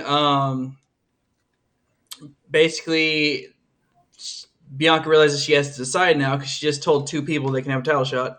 Mm-hmm. And so she says, all right, Sasha, you get a chance at SummerSlam, and which means she's clearly confident because then she tells Zelina that she can have a chance tonight on SmackDown. So she's like, clearly I'm not going to lose to you, so I'm just going to go ahead and schedule my SummerSlam match. So that moves on, and she takes on Zelina Vega, and she does defeat her to retain her championship. Poor Zelina Vega. Just hanging around so for no reason. Zelina just makes her return like 3 weeks ago, and then she just gets crapped on every week. Yeah, just loses over and over again. Yeah. The Jey Uso defeats Dominic Mysterio. Yay! Yep. So Edge says Rollins isn't here, but if he were here, it wouldn't end well for him. He calls him a bad name, but I'm not going to say it on this podcast. A turd. Yeah, a turd. He said their issues basically go way back whenever Rollins did not finish the job when he had his boot on Edge's neck years ago. And Rollins costing Edge the title is basically exactly what Edge would have done in his time, you know. Also, so basically, they're talking about how like there's a lot of similarities between the two, and Rollins ends up appearing via satellite on the Tron, and tells Edge that he should have known he needed a plan B. Edge challenges Rollins to a match at SummerSlam. But Rollins is like, I think I need to think it over. He doesn't give him a yeah. Yeah, no. He's like, maybe. He's like, yeah, I don't know. I'm not really feeling it, bro. So Rollins suggests that Edge should think it over too because he knows what it's like to have his boot on Edge's neck. Wait, Edge knows what it's like to have Edge's own boot on his neck? Rollins' boot on his neck. That makes more sense. I mean, if he could do that, that'd be interesting. Like, I thought, like, maybe he... That's flexibility. Putting his own boot on his neck. So, basically, Edge notes that Rollins is obsessed with him because Edge comes out on top every time they clash. He's the one that eliminated Rollins in 2 Royal Rumbles in a row. Rollins gets flustered and ends up accepting Edge's challenge. So now that is official for SummerSlam. Wait, is that true? Edge eliminated Rollins twice in a row? I guess so. He said so. I believe him. You believe everything that Edge tells you? His name's Adam. His name is Adam. Yes. So that makes him immediately trustworthy. We think Adam's a trustworthy. Adam, what do you think? Sounds like a sound theory to me, man. Trust the Adams. Lastly on SmackDown, we had Finn Balor and Baron Corbin facing off. Finn Balor actually defeats Baron Corbin, but then he grabs the mic and says 3 years ago, basically talking about the situation with John Cena stealing his title contract, which I'm still not a fan of. Nor am I. That's so silly that John Cena just was able to sign his name on a contract that didn't have his name on it. No, it had Finn Balor's name on it. So basically, Finn said that 3 years ago he may have just like laid down and taken it, but that's the current Finn is not smiling and he's not going to just let him be ran over. Cut to a picture of his Twitter of Finn smiling. Right, that's what Finn does. on the beach. Yep. Balor says he wants Reigns, and if he has to go through Cena to do it, name the time and the place, brother. I would love to see Finn and Cena and have Cena put over Finn. By the way, Adam, I'm a huge Finn mark. You're going to hear me talk a lot about Finn Balor because me and Dirty watched SmackDown in his basement, and we both did the Finn entrance. Well, yeah, you have to. Yeah, you have to. That's what I said. Yeah, you can't not. So basically, after Finn's talking about talent, he would take on Cena anytime, anywhere. Roman Reigns and Paul Heyman interrupted. He's basically, TSR, as Dirty would say, tracksuit Roman. Tracksuit Roman. He comes out. Reigns tells Balor, I read that wrong, Balor, that when he steps in the ring, you better keep his name out of his mouth. You know how Roman talks. I let him wear my shirt for a reason. Yes, he's earned it. So it's so funny because he throws the mic at Balor to go to leave, and it just bounces off Finn's chest. So Reigns starts to leave the ring, and Finn just pushes him. Imagine you made that noise. And then he does, double guns at him. It basically ends up being they end up getting a little scrap, and little ends. Yeah, it ends with Reigns putting the guillotine on Balor, and that's how Balor passing out, right? Yeah, and then that's how we end SmackDown. Hooray! Smackity down. Moving on, we had Monday Night Raw. Oh man. I'm gonna try to breeze through this as fast as possible, but basically, let's go back to the main storyline here. Kicked off Monday Night Raw with the return of the Viper. I for once when that happened, I was like, all right, Raw might be interesting, and it was to an extent. Yeah, so he came out and he said, obviously, when he came to the ring, he was getting a huge pop from the crowd. He said, I guess I'm supposed to welcome everybody to Monday Night Raw. So he did that, and then before he could talk any more about where he's been, Matt Riddle had to be a bro and come interrupt him. I really don't like when they do that. I wanted to hear what Randy went. I like Matt, but yes. I wanted to hear Randy finish. Yes. Anyway, he comes out. He's like, bro, I missed you so much, Randy. Like a 12-year-old. Yeah, he's like, I missed you so much, bro. He's like, this is like that one time, like when my stepdad left to go get milk and he never came back, bro. But you came back. That's so sad. And basically, he's like, so we could be a team again. And Randy's like, what makes you think I came back here to be partners with you? Aww. Breaks Riddle's heart. He's like, you can't be serious, bro. And Randy's like, I am serious. We're not RK Bro anymore, even though he's wearing the RK Bro zip up hoodie. Yeah, I don't know if he knew that. He thought it was just an RKO one. Yeah, he just got confused. His old man eyes got tired and. Yeah, he's sporting the Musketeer look. He came out like D'Artagnan again with the mustache and goatee. The rogue going on. Yeah. Rogue Randy. So AJ Styles comes out. He's like, "Oh man, we tried to break all your scooters, Riddle, but if we known that breaking your heart was going to be as easy as telling you that Randy wasn't going to be your friend anymore, we would have done that a long time ago." So sad. Yeah. Heartstrings. Yeah. So moving forward, it comes down to the fact that Randy Orton's going to end up having a match with Omos almost. But later on, Orton's walking backstage. Riddle tries to come up to him. He's like, he's like, we don't have to be teammates, Randy, but we can still be friends, bro. I love how you say Randy. He's like, but Randy doesn't answer, and Riddle says, bro, you can't be serious. And then Orton says, I am serious, and don't call me bro. Yeah. Ouch, Randy. Heartbreaking. I felt like when Randy, it was like every conversation I ever had with every girl I broke up with. It's not me. It's you. Yeah. Later on, I did like this. This was hilarious. So Riddle was getting interviewed later on again, and he's like, Randy came back, but now he said he doesn't even want to be partners. He says, you know what? I'll let Randy do Randy. He's got to do what he's got to do. Randy. But a Stallion's got to do what a Stallion's got to do, and Stallion's ride.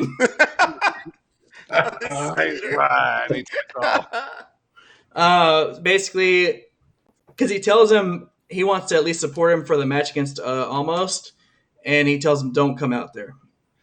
Adam, and it's funny, man. Like after seeing Riddle wrestle so much on the Indies, and we went and seen him when he was Evolve champion. It's funny to be in this role. Yeah, and it's really how he talks. It is. Yeah, like is it really like that's his actual? Yeah, like when Eric referenced the Gimmick Hotel earlier, when Riddle was at SCI 2 years in a row, and man dude was at poolside all day, every day, just hanging out with everybody. That's cool. That is exactly who he is. Like his character on screen is just him dialed up slightly. I don't know about that. I think it seems pretty accurate. Like it's actually him dialed down a little bit. Yeah. So during the match, Almost and Randy Orton have, AJ.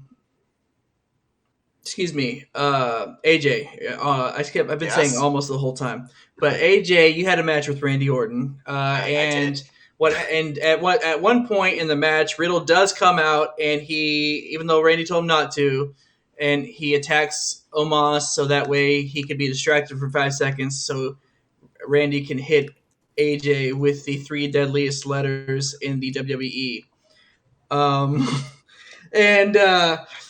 Basically, he comes off a phenomenal forearm RKO out of nowhere. 1, 2, 3. Randy Orton wins. After the match, Randy and Riddle are posing. And I'll say that. Randy's mad. He goes to leave the ring, and he's like, wait, Randy, wait, come back. We got to give the people what they want. And then he comes back. He's like, hold his arms out for a hug, like it's Team Hell No. And Randy comes in, and they hug it out. And then he's holding his hand up in celebration. And then Randy's like, well, yeah, let's do this side too. Let's do this side. So they turn and they go to the side opposite the stage. And Randy hits him with an RKO and lays him out. Never trust the Viper. No. What did he do afterwards? And then afterwards, he he was smiling the whole time, and then he moves his hair out of his face. And I think it's funny because Riddle was smiling as he was laying there. Yeah.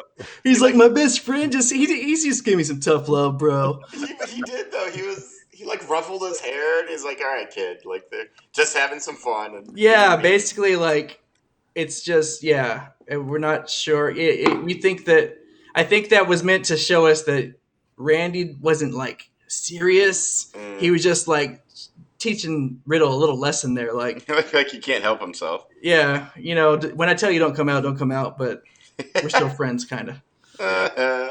I'm gonna just touch on a few other things.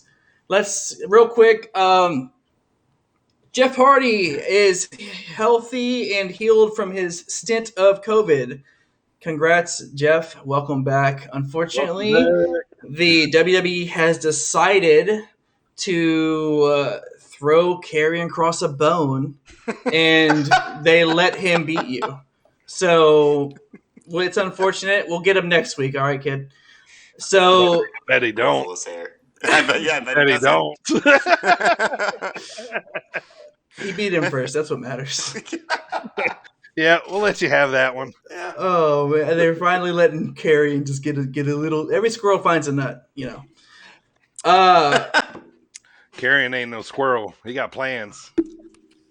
Yeah, he'll get cut in if he changes 3 his weeks. gimmick. That's possible too. Yes. He might. Yeah. Right now, no more Spartan. No more Sparty. But Sparty. That's just one last thing. 2 things actually, but it was the usual almighty speech with MVP and we're gonna destroy you, blah blah blah. Okay, Gage, tell your dad not to come. We're gonna destroy him. All right, we get it. Which is cool. Obviously, I'm all for it. Almighty, Bobby Lashley retaining. We know. I mean, Goldberg better not even get close to the title. He's going to. We all love Goldberg. We've talked about this. We all love Goldberg.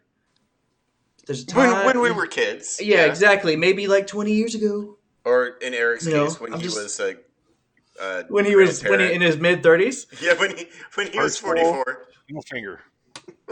Last thing I want to talk about on Raw. I don't know if you guys saw it or not, but there was a small vignette with Elias. Did y'all see this? Yeah. Okay. Yeah. So he's guitar. Yeah, he's walking in a field at night with his guitar. He looks at it. He does one little strum.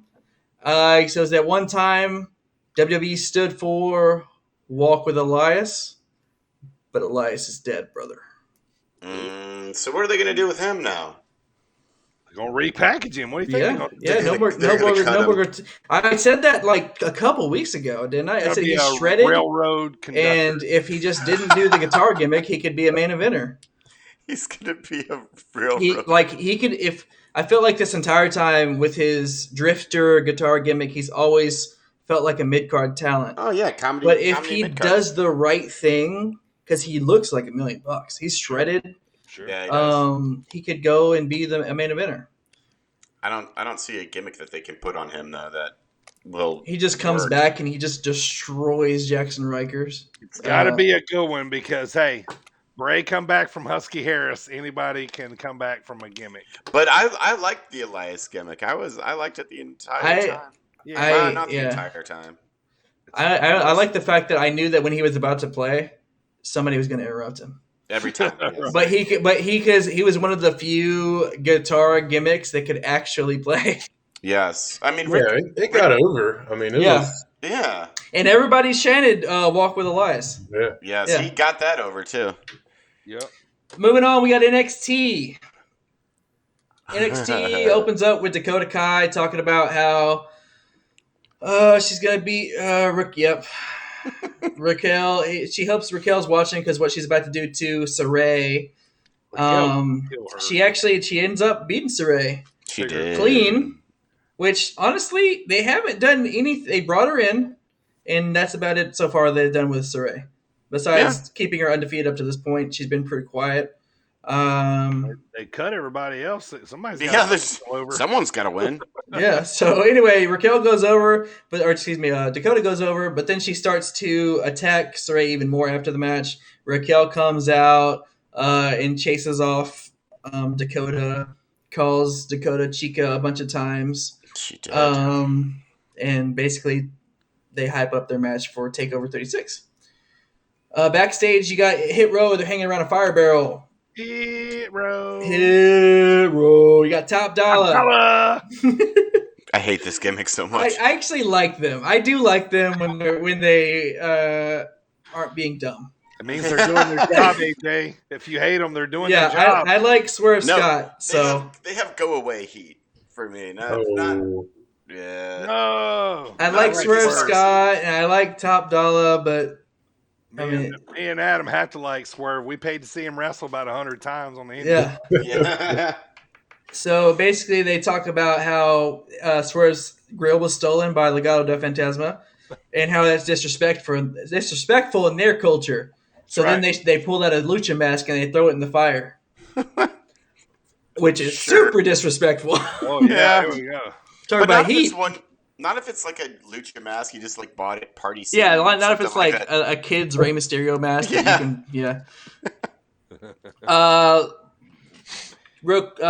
On the LA Knight situation with Cameron Grimes. Whose game it is not LA Knight. It's Primo's game, baby. LA Knight. Sorry, I didn't do it correctly. There you go. He's the $1 million champ. Anyway, it's back and forth between them, and DiBiase convinces them to put the title on the line one more time against Grimes at TakeOver 36. But if LA Knight wins again, DiBiase has to also become a butler. How does The Rock not sue LA Knight every time he talks on the microphone? You say this all the time. He sounds Eli Drake. It's the gestures. It's the gestures. It's the cadence. The cadence, the cadence and the tone. It's similar. Yeah. Let me talk to you. I like LA Knight, and I think he's a really good talker. And I like. Actually, I just like LA Knight, but it's every time he talks. What LA Knight's cooking? He says that all the time. Yeah, every time yes. Don't laugh at LA Knight's jokes. Oh man! So Odyssey Jones was faced off against Trey Baxter in the semifinals of the Breakout Tournament. Odyssey Jones. Adam, what was Trey Baxter's name on the Indies? Christian. Blake Christian. Thank you. I couldn't remember that. Blake Christian.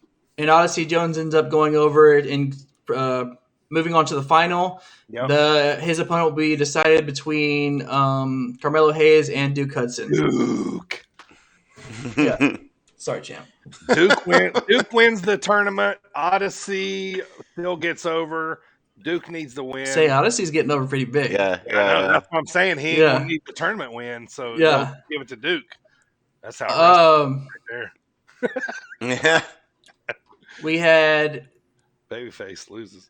Ilya Dragunov makes an appearance to promote his match against Walter at for the NXT UK Championship at NXT Takeover 36. How about Dragunov? Yeah, tree trunk for legs.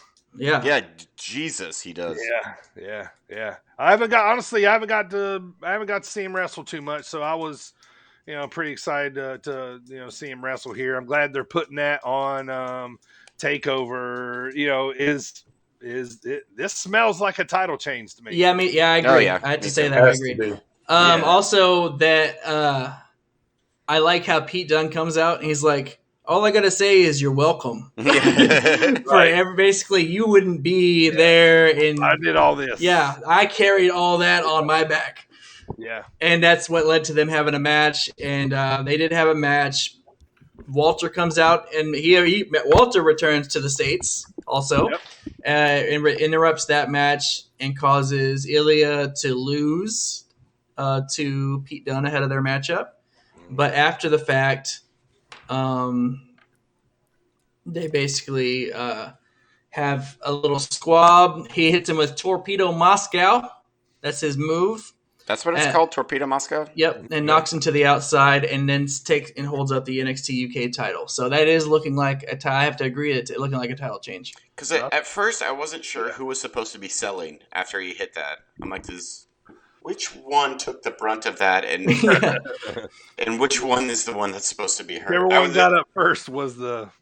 Yeah. And the final thing, we have Adam Cole, baby, versus Cool Kyle Tree. Mm-hmm. So William Ringle's in the ring and with like a handful of security, calls out Cole and Cool Kyle. Cole comes out first, followed by Cool Kyle. Adam, if you don't know, we don't call him by his real name. It's Cool Kyle. It's Cool Kyle. Ever since he came out, like air guitaring to whatever when him and Cole faced off that first time. Cool Kyle. Anyway, basically, it's decided that they're going to have a 2 out of 3 match, 2 out of 3 falls match to finally put an end to this, and they get to choose. They each get to choose a fall, and Regal will choose a third fall. So, like the lame that he is, Cool Kyle chooses a traditional match for the first stipulation. Loser. Yeah. I mean, man, this match is going to be like 4 hours long. Yes. Yeah, because then after that, Adam Cole's like, oh, first of all, I wrote this in my original notes. This is my second notes that I have here on the screen, but my original notes said specifically, Adam Cole, baby, has been listening to the Sit Down Marks podcast because he totally called him Cool Kyle. He did, yes. I saw that, or I heard that, and I was like, oh, that's funny. Awesome. That's funny. I also liked they put if needed steel cage match third fall. Like if needed. Yeah. So I was going to get to that. Cole decided the second fall, and that's going to be a street fight. Yeah. So and then Regal decided a steel cage for the third one, which is always needed. But so this is just Triple H and Stone Cold and I think theirs started off as a street fight though, or was it? Theirs was wrestling match first, then street fight, then so it's the same. Yeah, it's the same. Yeah, But anyway, I'm having too much fun with this thing right now. So that was all of NXT. Basically, yeah. First fall, traditional. Second fall, street fight. Third fall, it will be needed. Steel cage. Yes. I don't understand. Like, I thought they were gonna go a different route with that because I was trying to guess what Regal was gonna say, and because they went to brawl again. And he's like, see, this is what I'm talking about. This is why I chose this for you guys as the third fall in a steel cage match. I thought he was going to go with last man standing. Yeah. See, I thought so too. That would have been really cool too. Yeah. And it would have made sense. Or I quit. One of the two. Yeah. That's NXT. That's WWE weekly recap. Over. Break. All right. Nice job, boys. All right, it's time to get to kind of the back half of the pod here. We're going to talk about our dropkick discussion of the day today, which is our top 5 favorite wrestlers in the world right now. In the world. That favorite can be you like the way they look, you like the way they dress, you like the way they talk, you like the way they wrestle, you like the storyline, anything that makes you tune in to watching them wrestle on TV is in your top 5. All right, so quick little note. We moved from top 3 to top 5. All right, so no more top 3s, top 5s now. Here's my rule. Everything is top 5, no honorable mentions. Aha! Top 5 only. I want to hear your top 5. No honorable mentions. That way we get a solid 5 here. So for our top 5 favorite wrestlers. So, all right. So we'll start from 5 to 1. This can be any guy, girl, whoever wrestler across the world, from indies to WWE, to AEW, to New Japan. Anybody that you have here. So, yeah. All right. So let's get started. Primo, why don't you start us off with number 5? Number 5. I definitely took the worldwide to heart in my list here. So worldwide for me, he is currently I don't talk too much about in New Japan, but currently he's the IWGP Heavyweight Champion and the IWGP Intercontinental Champion. That is Kota Ibushi. He's also one of the greatest wrestlers right now. Dope. Yep. Tons of great matches. How many wars have we seen him in? He's the against man over Omega, right? And yeah, tons of lots of good runs there. How long before he shows up at AEW? Yeah. I'm kind of surprised that happened for now. But all right, Adam, you wanna start off with your number 5? Absolutely. I kind of went about my list as probably the guys I've searched out most to watch in the last 3 months. Sure. So it's kind of what's modern to me, and most all of what I watch is U.S. indie stuff. Sure. So my number 5 is Lee Moriarty. Nice. The guy is everywhere. I saw him tweet, I think it was this weekend, that it was the past 2 or 3 weekends he had done dates on both coasts, East Coast and West Coast dates on the same weekends for multiple weeks in a row. Tears it up everywhere. Is super creative. Yeah. Dope wrestler. A lot of people gonna know who this guy is soon. Yeah, I don't think he'll this time next year. I don't think he'll be hanging around the indies like a lot of the stuff that I'm watching. Yeah, he's not long for the indie world. Nice. Yep, I totally think the same. Yep, go look him up if you haven't seen him yet. AJ, you want to take off with number 5? So after you got rid of honorable mentions, which makes sense, I had to cross out my number 5 because I decided that my first honorable mention absolutely should be in the top 5. Make a choice. Yep, it does. Choice. And this is not because he's a friend of the show. It's number 5 is Daniel Makabe. Mm-hmm. So over this last weekend, because I'd watched a few of his matches, but over this last weekend is when I saw the 2019's SCI for the first time, and then he was at SCI this year, and I watched a bunch of his matches. Everything about Daniel Makabe is awesome to me. He has a unique entrance, which it's a song by Godspeed You Black Emperor, which is so cool. Like, who has that as their entrance music? Yep. Like, it's not like some like upbeat rock song like, you know, wrestlers normally have, which I'm fine with. But the fact that it's like this droning, slower kind of music, it's so cool. Like, his look's awesome. I love his style. Like, I think I said it reminds me a lot of William Regal, like the way he wrestles, and it does. Like, he doesn't do any strikes really. It's all like submissions and holds and everything cool. So he snuck in there at number 5, and I swear again, I'm not pandering. Like, I really I became this weekend especially a giant Daniel Makabe fan. Yeah. That's what I wanted to say right now. Top 5 favorites right now. Like I said, just to show you how now Jay White is not in my top 5, but he's one of those guys that like I've been watching him over New Japan for a long time, but the fact that he's over here on American soil wrestling now, it piqued my interest even more about him. You know what I'm saying? So that's how quickly it can change. So for me, I'm gonna go to number 5. It's the guy that I've been talking about a lot here lately. We just seen him wrestle Saturday night. I'm waiting for a push in Impact. I'm waiting for a push in AAW. My man Jake, what's my name? Something. Something. There it Yep, is. Jake Something is my number 5 right now. I love big men. And he's in the mix right now. So big men wrestlers, you douchies. All right, let's go with number 4, Primo. Number 4 for me. So this past month or so, I've been trying to like really branch out and watch more than what I would usually watch. So I've been keeping up more with NWA, and my number 4 has held the 10 pounds of gold for almost 3 years. Nice. That is Nick Aldis. Yeah. And he's also married to Mickey James. Yeah. He is, yes. The dealer, not the gambler. He's the dealer. Yeah. He's the dealer. I also enjoyed watching him when he was Magnus in Impact or TNA. Yeah, I think he holds the bell well. He's a champion's champion. Yeah, he looks professional. He plays the part. He's good. He fits the image for that belt. Yes. Yeah.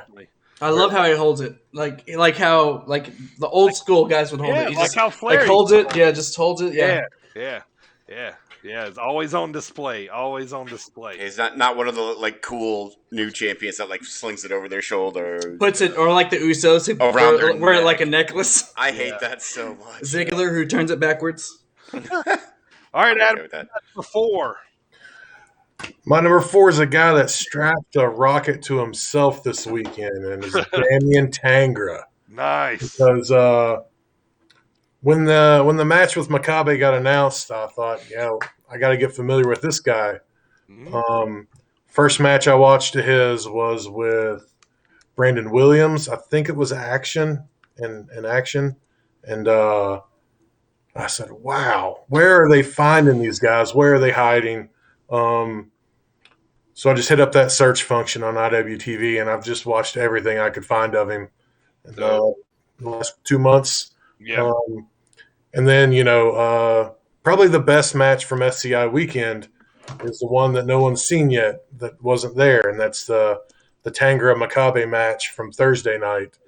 And I think it's going to be out soon. And then I think when you guys see it and other people see it, it's gonna pique your interest even more. I'm ready for them to drop it. We're all going to watch it when it gets dropped. So, and they announced Tangra as the first entrant next year, right?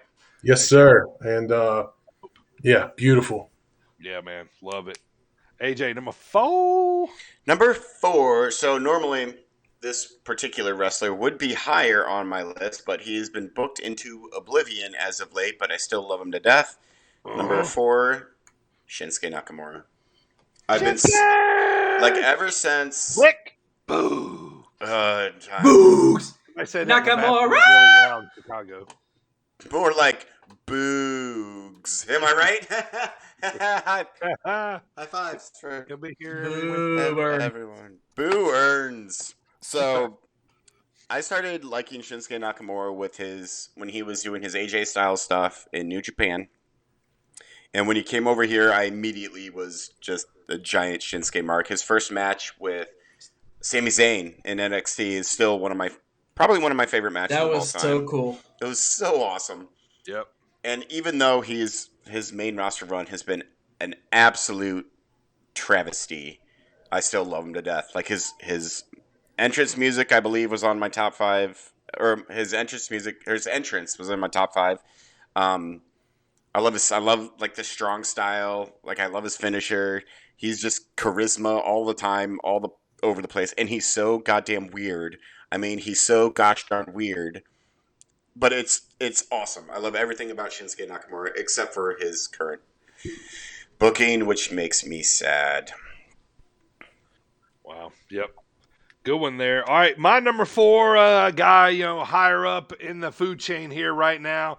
I kind of feel like he's kind of spearheading this whole New Japan Impact AEW relationship. It's Kenny Omega, man. He's the big face in wrestling right now. I feel like he is, has a lot to do with, wrestling popping right now, and you just think about the matches. If AEW signs all these people that supposedly are coming, to me, like one of the first things I think of is Bryan versus Omega, Punk versus Omega. You know what I'm saying? Like it's always Omega because he's that big main guy on the card, and he's showing up all over the place right now. So I love it.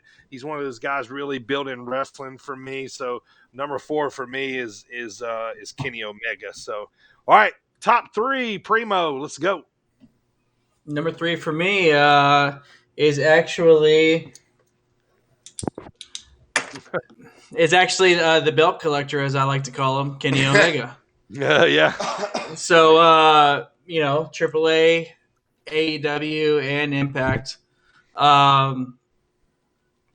Basically, I thought about it like this. And normally, I don't speak too much about Omega because that's Dirty's champion every single week. Yes, but it is.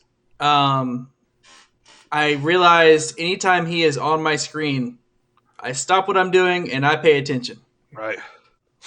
Yep. So that's why he's my number 3, and he's just awesome. Let's get real. Yeah. And he's doing the whole belt collector thing right now, and that's like a total old school thing. It's really cool. Yeah. When was the last time someone did that? Was Kurt Angle and when it was actually TNA? He had like the NWA and the TNA. Yeah, when he had all the belts, and then he lost all the belts in one night, which is still amazing. Samoa Joe. Yeah. All right, so Adam, what you got at number 3? Number 3, some more stuff resonated from this weekend. On my car ride home, I couldn't help but thinking about what Daniel Garcia had done. Yeah. And then I got home, and then I got to watch the 1 hour the Broadway match. Yeah. Daniel Garcia already. You watch him for another hour, right? Yeah, absolutely. So, I've got my IWTV app and dope, man. Searched out a bunch of stuff from him, got it all bookmarked. So he's high on my list right now. Yep. All right. So AJ, you did your number 3? No, I did number 4. Number 3 is, I'm sorry. Number 3, I'm fine. Number 3 is Miro. Miro's number 3. Got your champion. He's the best champion right now. He cuts the best promos. He no-sold a DDT, but then got up and sold it anyways. Everything Miro does is just the best. I'm so glad that AEW decided to do something with him. And he's just the best. I want to watch him all the time. Just do anything. You know what? I don't know if we ever talked about, and I talked to Dirty about this over the weekend, was him changing the belt. The green and white. Yeah, which was... a perfectly Miro thing to do. Yeah. Yeah. But yeah. All right, Dirty, you're up. I mean, I like it. It looks pretty slick, but it's kind of like that belt's still really new. They go to changing it already, so. It's Miro. He does as he pleases. It's white, white strap and the green outline. It's like when Ultimate Warrior kept changing the IC belt when he yellow had strap. Yeah, the I white thought maybe strap. they would put like that red in there so it could be kind of the Bulgaria. Bulgaria. Yeah. All right, so for me at number 3, if you know me, you know I'm a fan of this guy. Down with OPP. Usually, huh? Go ahead. So he's usually in the top 2 wrestlers for me, but but right now I got a guy above him just because of the work that he's doing. But for me at number 3, I've been watching him on the Indies forever. I got a couple of his T-shirts. Sammy Callahan, man, Death Machine. Good nice. I'm a heel guy, and he's a great heel. He's done a lot of great stuff, and he's always on my TV. I stopped to watch him because he's kind of controversial. When you go at me and Adam can, when you go to watch him wrestle live, you need an umbrella because he likes to spit a lot. But but other than that, man, he's a great heel, man. He's been a great heel champion also in Impact. So kind of like always, from day one of me knowing you were always a Sammy guy. Yeah, I was, man. I was. Kind of like when Infamy spit the water out of AAW the other day. Got everywhere. Watch out! Yeah, yep. Yeah. They did the Triple Eights. They gave that dude on the corner a shower. Yes, they did. He was not immune. Well, it looks like he was fine with it. All right, so my number 2 is the current reigning, defending tribal chief, universal champion, the guy who I let wear my T-shirt. They acknowledge him because people acknowledge me. I know, we get it. But it's Roman Reigns. I love the fact that, I've said this many times, the fact that he was hated because they strapped a rocket to him, and because they was forced down our throats, right? And none of us liked him. And then, unfortunately, due to real life issues of him actually having cancer, we all actually do have hearts, and he came back and returned from cancer and was a babyface. And he's since returning from cancer, he's become such a heel, and got over that way. And I'm all for it. I really enjoy everything he does. Like, I like the a couple weeks ago when he originally declined John Cena. Yeah, that was hilarious. That stuff is hilarious to me. Where he's just like, no, I'm not going to do it. Yeah, Funny. Anyway, my number 2 is Roman Reigns. I think that Roman Reigns right now is the most important performer in all of professional wrestling. I do.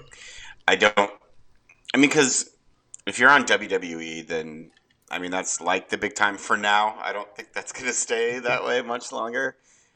And then he heads up, WWE. So right now, he's the only one, or not right now, I should say, for the last 6 months, he's been kind of keeping wrestling afloat. Now it's going to change real fast. Yeah, and I've said it before too. The only tragedy is that he's carrying the Universal title instead of the WWE Championship. Yes, which I agree. It is. I don't agree. I think either one makes them. I don't really see as one being above the other. I really don't. I just see as one as a Monday champion, one as a Friday champion.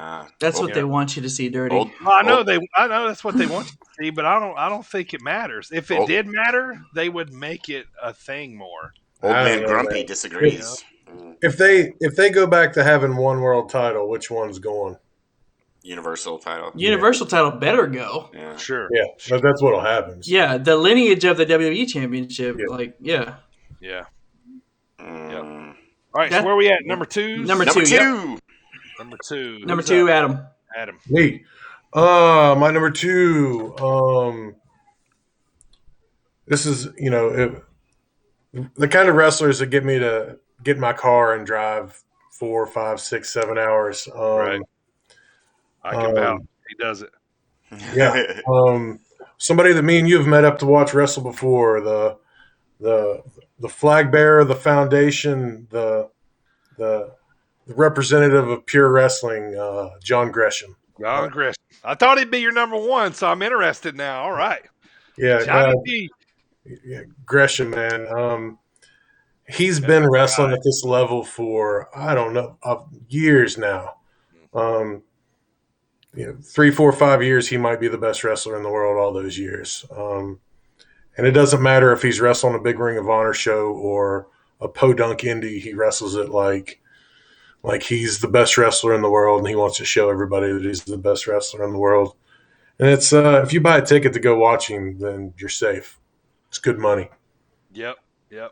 Yeah, he's great, man. One of the best technical mat wrestlers out there. I think he's still the ROH Pure champ right now. Still, so yeah, I believe so. Yeah, dope. Yeah, heading up that Pure division, I think. Yeah, good stuff, man. I love the octopus. His masks. That mask is awesome. Yeah, man, it's original. It's freaky looking. I love it. Good stuff. AJ, number two. Number two is currently going through some labors, as it were. Chris Jericho. Number two. The only reason he didn't make number one is because of, I'm sure all of you can guess. But what Chris Jericho does, we talked about it all last week where he did a death match at his point in his career. Didn't need to. Just loves the business. Everything he does is just golden. And like you could have asked me to make this list 10 years ago, Chris Jericho would be on it. You could ask me to make this list 20 years ago, Chris Jericho would be on it. He'll probably be on it, 10 years from now if he's still. There's lists out there of real goats. I know that name gets thrown around, but there's lists out there, the greatest of all time. Jericho's on the short list now. Yep, without question. He is. In every aspect of the business, he is on there. So he's my number two. He probably deserves to be number one, but I always feel like ultimately in this business, longevity is the ultimate key, is it not? Like how much people stay relevant. Nobody's done it more than him. He is the, he's the baby face, so to speak, of that. That's how you do it. So he took Juventud Guerrero's mask off in 1998. Right, and we just circled back around. It was 22 years ago. Right, yeah, that's crazy. All right, for me, number two, he was just on my list last week for our favorite AEW wrestlers. There's no bigger heel really in the business right now than MJF. He's so awesome. I love the heels. Once again, I've said this a lot. Me and Adam saw him, cut his teeth and flourish in the indies, man. The same MJF you guys are seeing now is the same one that's been getting over on the indies, man. He's great. His mic skills, wrestling. He'll talk you into a seat to buying a ticket to see him get his teeth kicked in, or you'll buy a ticket to hear him cut a promo on somebody. When he grabs the mic or wrestles, he's money, man. To me, I'm wondering what he's going to do every Wednesday. That's how good he is to me. So, all right, Primo, if you want to get us started, man, we're all the way to number one now. Start with number 5, go to 1. Number 5, I had Kota Ibushi. Number 4, Nick Aldis. Number 3, Roman Reigns. Number 2, I'm sorry, flip that. Number 3, Kenny Omega. Number 2, Roman Reigns. And number 1. This week in history, I didn't put it on my list earlier for this reason. This week in history, August 9th, 1999, the clock finally hit 0, and Y2J debuted. Chris Jericho is my number 1 right now still, for all the reasons AJ said. Also, already on the top 5, even though he's still wrestling. Well, he's one of my favorites, but we went with favorite to watch right now, and he's not being booked well enough. Well, I should have said 2 wrestlers that are awake. He's still asleep from carrying cross last. When are we gonna do the wrestlers we hate? Not soon enough. Go away, heat wrestler. So Chris Jericho, his ability to adapt, everything we just talked about. My number one right now to watch is Chris Jericho. I've enjoyed watching him for as long as I've been a wrestling fan. No signs of slowing down. All right, Adam, who you got, man? Number one. All right, man, you're repping the shirt right now. Yeah. Yeah, absolutely. It's what I said a minute ago of when I start thinking about what's going to make me get in my car, but by myself and drive way too long, and he was one of the big reasons for me to go to SCI. Yep. Me and you were talking about driving to St. Louis to watch him next month. Yep. And I think I'm going to drive to Nashville in October when he comes in for the SUP return. SUP return, yeah. He's coming in for that. Kind of some of the stuff that you talked about. Did a lot of prep work before SCI and rewatched a bunch of his stuff. Yeah, and it's extremely my stuff. From his. His wanting to tell a big story in his matches to, randomly taking just psychotic bumps during his matches. It's extremely my stuff. Right. And I want to point out, too, Adam is friends with Daniel, too. So on top of that, he's a super cool dude. You get to watch your favorite wrestler as well, is one of your buddies, too. So we know he's a cool dude. Everybody go back and listen to last week's episode. All right, episode 21. That was a great interview. The story of why he wears number 9 and that was cool. It was. I listened to that episode on my way down to SCI. So, hearing that stuff was really cool. Nice, awesome. All right, AJ. So, you're number 5. Number 5 we have Daniel Makabe. Number 4 Shinsuke Nakamura. Number 3 with the sexy wife Miro. Number 2, Chris Jericho. And number 1, I'm sure you guys can guess. Finn Balor, my number 1. I was like Bobby Roode. I'm a real American. Yeah, Finn Balor, your boy. Finn Balor, my boy. He will probably forever be my number 1 because I'm a giant Finn mark. Always will be. I don't care how he's being booked. I do care how he's being booked, obviously. I don't. The booking will never make him drop. Like I think he's so creative and he's such a good performer in ring and his entrance. He's been number 1 on like 3 of my lists. Yeah, so far. I don't know if you guys have noticed. I want him on the Demon. I want him back with the Demon. I think the Demon will come back when he beats Roman Reigns for the Universal title. He'll bring the Demon back to just be Demon champion. Yes, be Demon champion. By the way, on what pay-per-view that'll happen? Have you guys ever seen the? It was a document. I can't remember if it was on ESPN or the WWE Network, where he goes into explaining all the mythology behind the name Finn Balor. No. It's like Chronicle or something. I know it's like an Irish folklore. Yep, old Irish folklore where Balor was like the Demon King and Finn was like the hero that defeats Balor, and it's a really cool story. Yeah, that's cool. It was on the network. Yes. Okay. Thank you. And so he'll always. I'm a huge Finn mark. Like it always will be. I'm unapologetic about it. I need more Finn T-shirts because I keep losing mine. All right, let's get to mine here. Number 5, Jake Something. 4, Kenny Omega. 3, Sami Callihan. 2, MJF. Number 1 for me, no surprise. If you know me, you know who my favorite wrestler in the world is. He hasn't been on TV very much lately, but I watched this guy's Kevin Steen on the Indies forever before he finally, I feel like I've watched him so much. Like, I've never cried watching wrestling, but when he debuted on NXT, not the Raw, like it was NXT, like I sincerely felt like my son had just graduated from like high school. Like when he showed up, like I was sincerely like that drawn by him. Yeah. Kevin Owens is where it's at for me. And he's always been, my favorite wrestler. Like I said, you guys heard me say this before. He looks like me. He gives me the He looks hope that I could wrestle at this age. he looks like a wrestling fan. Yeah. Yeah, he does look like a wrestling fan. He Yeah, he legitimately looks looks like my brother. So yeah, and I love watching him wrestle. I could get up literally every day with a cup of coffee in the morning and watch Sammy and KO go at it. Like Yeah. Jericho, Kevin Steen, Kevin Owens, Sami Zayn. Like you know what I mean? Like yeah, it was like he's always been my number one. And which is funny for me because I grew up such an American wrestling.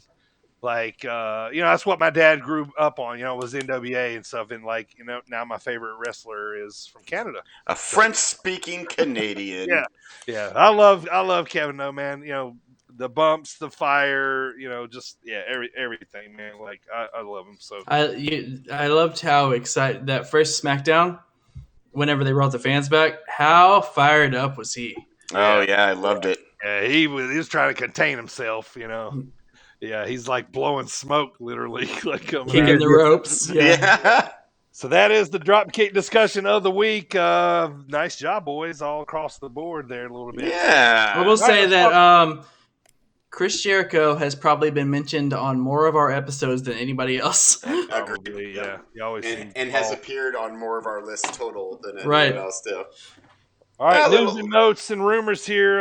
Excited? You guys excited for kind of the explosive wrestling going on right now? Adam, let's talk about it, man. Rampage, SummerSlam coming up. What do you think, man? Is Punk, Brian? Is this thing happening? What? I have no clue. Well, the writing's on the wall with the Punk stuff. We've talked about that. I've got a ticket to that show. Hopefully the world lets that happen. We're getting really close to it. Yeah. Yep. Fans need to be there for all that stuff that you've mentioned. Any of these monumental events that are coming up, if it's Daniel Bryan or if it's Punk, I hope whatever's going on. I hope it happens with fans. Yeah. We need it to make it right, to have clout. Like Punk can't debut in an empty arena. Nope. That just can't happen. Or Daniel Bryan, you just put it off. Then you just pay those guys to sit home for 6 months. Yeah. So this is from Sean Ross Sapp of Fightful Select. Says that one of the worst kept secrets in pro wrestling industry at the moment is CM Punk's imminent return to the squared circle. Punk is all but confirmed to appear August 20th, and he is currently in training for that debut, and it's apparently going really well. Yeah. Awesome.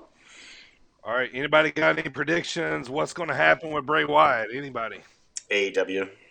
No. I like Primo. I think you called it. You said AEW new leader of the Dark Order.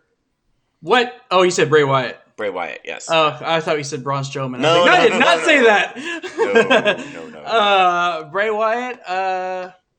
Yeah, that could very well happen. I mean, he was Brody Lee's real life friend. Mm-hmm. If they're gonna do a homage thing, then yeah, sure. But I don't really see. He's such a character.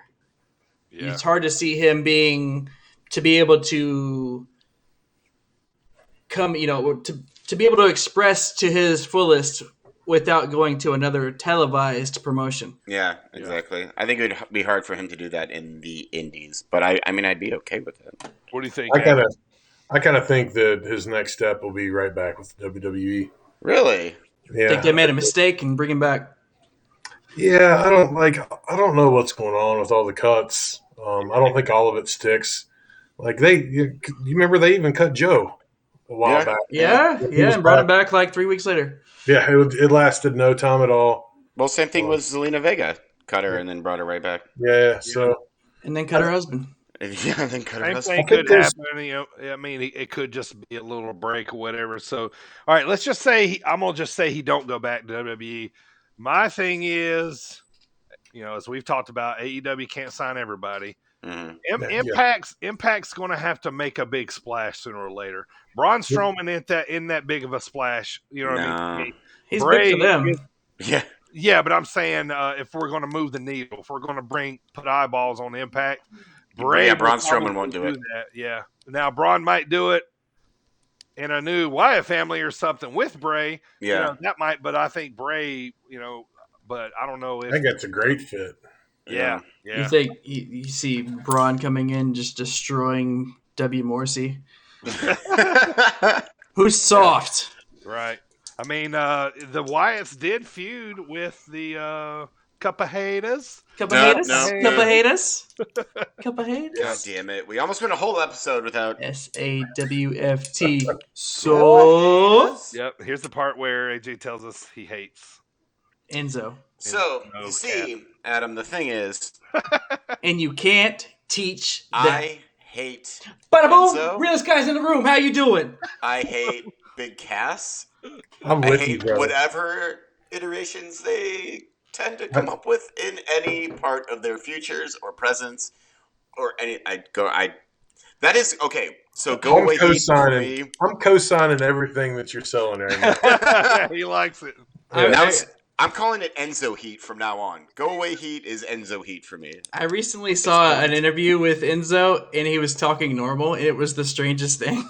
Right? Does he have like a polite... just a normal, like a deep, like raspy accent, or not? No, like normal voice. So he's not like Sir Murderhawk, where he's Sir Murderhawk.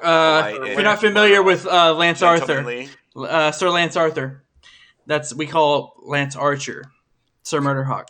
Yep, Sir Lance Arthur of the Murderhawk. Yep. So it was mentioned,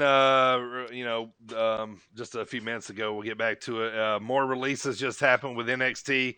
Bronson Reed got let loose. What in the world? Sure. Alex Zane, which me and Adam know, he was Ari Sterling, I think was his name, in NXT. So he got released. But Bronson, man, that was kind of wild because I thought for sure he was on the come up. Yeah, I did too. Yeah, that was. They were putting him on main event, like kind of like. That's where everyone goes. Adam, what was his name on the Indies? Was it Jonah Rock? Yep, Jonah Rock. Yeah, that's him. Yeah. It was. Did he have 2 title runs in NXT? With the U.S. title, he had won the North American Championship. Championship. Yeah. I thought he had 2 runs with it, but it was a strange cut. Yeah, I don't get it. But I will say this: if he don't go back to WWE, Bronson seems like an Impact guy. Oh yeah, and I think I would love to see him on Impact. Yeah, I think he fits in there. That'd be nice. So, we're just drafting for all the shows. Yeah. For news and notes, guys, rest in peace, Bobby Eaton. He was one half of the Midnight Express, one of the best pure wrestlers of all time, one of the biggest guys of my childhood as far as wrestling, with Sweet Stan Lane, Dennis Condrey. Everybody remembers the Alabama Jam, leg drop off the top rope. Adam, man, Bobby was awesome, right? Yeah. It's always cool to hear people remember the best of you when something like that happens. But this guy, it seems like everybody had a good story. And I forget who told the story, but they said they saw him walk out of a venue once before he wrestled, and there was a homeless guy sitting in the rain. And he walked out there and he gave the guy his jacket and a bottle of whiskey and walked back in. That is awesome. I thought that was pretty badass. Yeah. One other story I read, too, that said a lot of the wrestlers always told their daughters, never date a wrestler unless it's Bobby Eaton. That's awesome. Yeah. They always said that, man. So that was really cool, man. So, all right. Another thing's, Max Caster dropped a little Simone Biles bomb. What happened with that? Anybody know? I will after I Google it. Yeah. I'll put my 2 cents in here. Sure. This is a big broadcast, and there's no way that he went out there and spit those lines without people knowing what he was going to say. So I don't like all the heat being on that dude. Yeah. It seems like a bad decision, but it wasn't just his. Yeah. Yeah, there's no way that they that whoever, because unless he went completely off script, which I can see that happening, I don't see anyone approving this. Yeah, unless that was one he had in his pocket and decided to drop at the last minute or something. But I didn't see any kind of like we don't condone this. I didn't see. Was there like a rebuttal from Khan or nothing? Nothing. I don't think so. Nah. So, Yeah. That's, I mean, so someone had to have seen that before. Yeah. Yep. I don't see anything about any kind of repercussions or anything so far. I will say, man, I've enjoyed them so far because I like edgy zingers. You know what I mean? That one was I don't need to go that far, but edgy zingers are kind of fun. So all right, so Rampage. You're talking about Max Caster, right? Yeah. He was suspended. Oh, did he get suspended? I think that was from non-reputable sources. Oh, okay. I got it from WrestlingInc.com. Is that a reputable source? I don't know. I'm not sure. Rod Geary and all of them, so they're usually pretty reputable. Yeah. So I was just wondering if anything happened to him. So back to what I was saying, Rampage starts up this Friday, man. Everybody's predicting things. So Adam, give me a quick prediction. What happens this Friday? Like, what's the big thing that'll happen? It's the week before the big one in Chicago, so they're in Pittsburgh. I think they close it by officially letting the cat out of the bag on Punk, right? Yeah, so I think so too. Yep. Any chance we get Daniel Bryan this Friday and then Punk next week? Oh my gosh, my heart. Man, I can't. I think that they're going to hold off on Bryan. Yeah. I'm hearing they're going to do that maybe at the big New York show. Okay. Yeah. Nice. All right. Two want to put in here. We are now official sponsors of Iron Spirit Pro, October the 8th in Bloomington. It's going to be in Normal, Illinois. Me and AJ are going to be at the show as we are official sponsors now of Iron Spirit Pro. Mark it on your calendar. October Normal, 8th, Illinois. Right? Yep, at the Normal Community Action Center. Yep. On Douglas Street in Normal. It's going to be fantastic. Get your tickets. Come on out. It's going to be great. Come on out. Great. Come meet AJ. Come meet me. We're going to give it away a bunch of free stuff. We're going to be hanging out, watching some wrestling, and hopefully cheering on our boy Beef there. Possibly. Yeah, they haven't announced the card yet, but not yet. Hopefully he comes back. Speaking of cards, I do have what we have for the card for NXT TakeOver 36 so far. Mm-hmm. So far, we have the women's NXT Championship match for between Dakota Kai and Raquel Gonzalez. Yeah. We have the $1 Million Championship match if LA Knight wins. Then Ted DiBiase also becomes his butler. We have the NXT UK Championship match between Walter and Ilya Dragunov. That's going to be a banger. Yeah. Banger. A real crack of a fight, as Volkanov says. Volkanovski. And the 2 out of 3 falls match between Adam Cole Bebe and Cool Kyle. Traditional match, fall 1, Street Fight fall 2, and Steel Cage match for the 3rd and necessary fall. 2 hours. 2 hours. For that, just for them. 2 hours. Yep. And then you have the main event, which is Karrion Kross against Samoa Joe for the NXT Championship. You think he drops it? To Samoa It'd be pretty Joe? Cool. It seems weird, but it seems cool. Then they just let him go on the main roster and stop bringing him back to NXT? And let him go and flounder in the mid-card because they don't know how to call up people properly to the main roster? It's like the right person to drop it to, so... Yeah, I mean, I'd be okay with it. Let me give a big shout out to a guy who was on the show, a couple weeks ago. RP Davies, he got his first win last week in Odyssey Pro Wrestling versus Scotty Rock, and me and Primo saw the finish to the match. Congrats, RP. That Superman punch, dude. Yeah, that was pretty sweet. That's awesome. Yeah, it was Superman punch off the top rope for the finish. So, yeah, pretty nice. Pretty nice. Congrats there, RP. All right, next up, before we finish up the show here, it's time for a little squared circle questions. What we have here is 3 categories: wrestler, pay-per-view, and wrestling potpourri, as we have 3 categories. Primo is current champ. I am up to take on Primo, and AJ is going to read the questions tonight. So here we go as we get started. AJ. Okay, I'm ready. So, since I lost both my title and the rematch, we have a new challenger, Dirty Bird himself. Ta-da! So, since you are new... What's my name? Dirty Bird! Too many syllables. Can't say it. There's like 3. All right, Dirty, what category do you want? Wait, why is I'm the champ? Primo's the champ. He gets to pick. No. I've had enough of that. AJ's the moderator. Yes. Yeah, okay, yeah. I'm MJFing this right now. All right. So the champ doesn't get to pick anything. Nope. Regular champ does, but champ, no. Give me the pay-per-view. Here we go. Pay-per-view.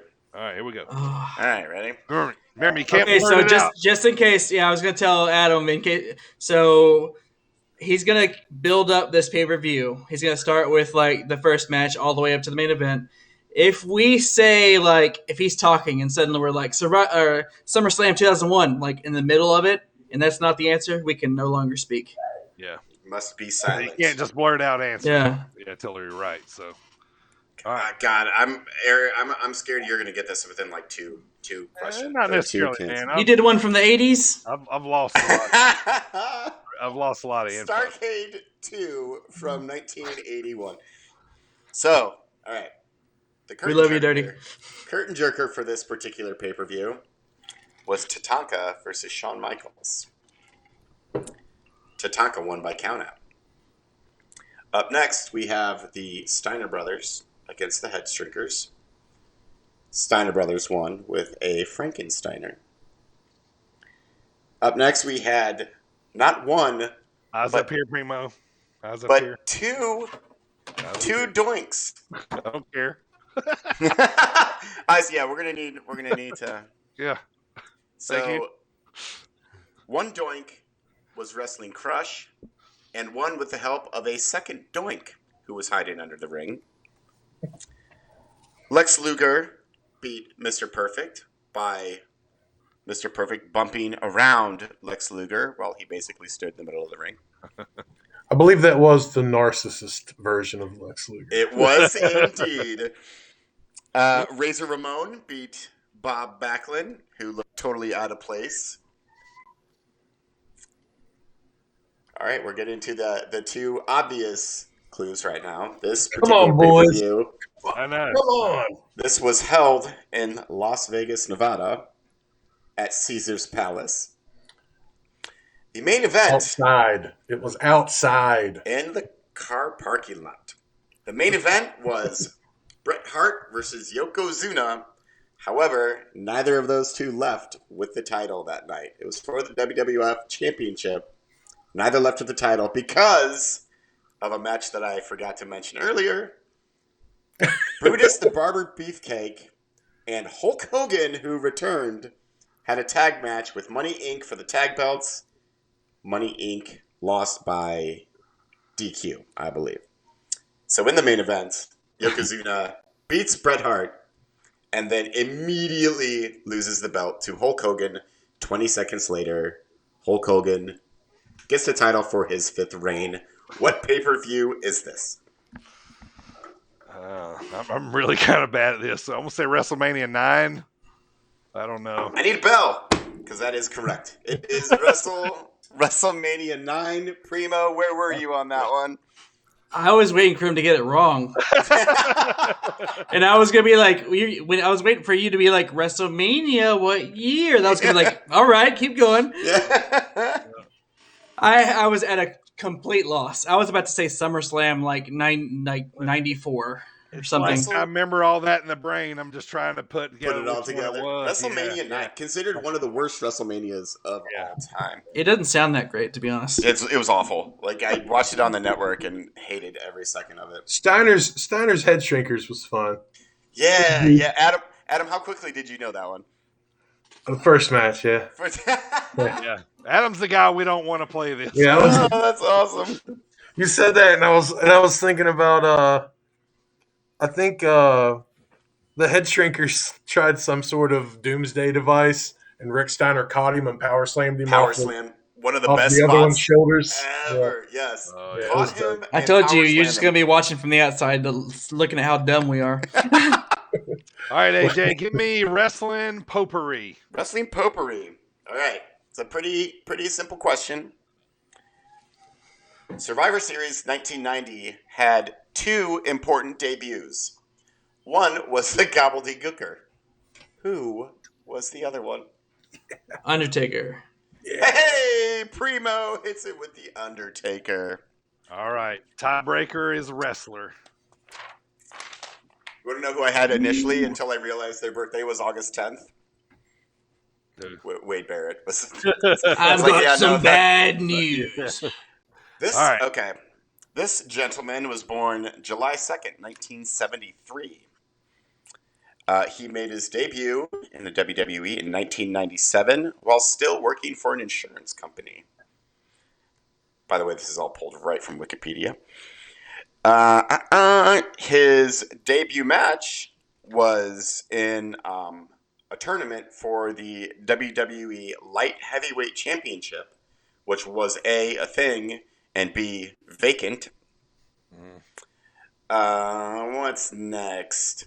Oh, on May 29th, 2000, he and his tag partner, who I won't name yet, defeated Edge and Christian for their first tag titles. Other titles that this person held. Was it Edge and Christian's first tag titles or their first tag titles? It was their first tag titles. Okay. Other titles are, this guy was an AAW tag champion with Dallas Knight. He was ranked number 33 in the PWI Top Wrestlers in 2000. He's a 2-time WWE Tag Team Champion. After he left the WWE, he became a firefighter down in... Scotty 2 Hotty. Scotty 2 Hotty. The champ retains... Who knows that dumb WORM. Woo, woo, woo. Yeah, I was a Scotty 2 Hotty fan. Were you? Okay. Because I wasn't. I was going back and forth between Crash, Holly, and Scotty 2 Hotty. Scotty 2 Hotty.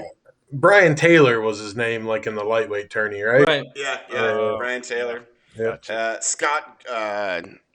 What is it? Scott Gerald was his actual name. I really was a big fan of his back when I was a kid, and I don't remember.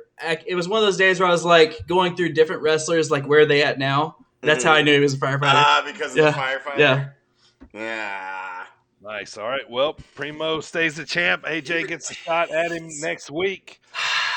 All right, AJ, what's going on next week's pod?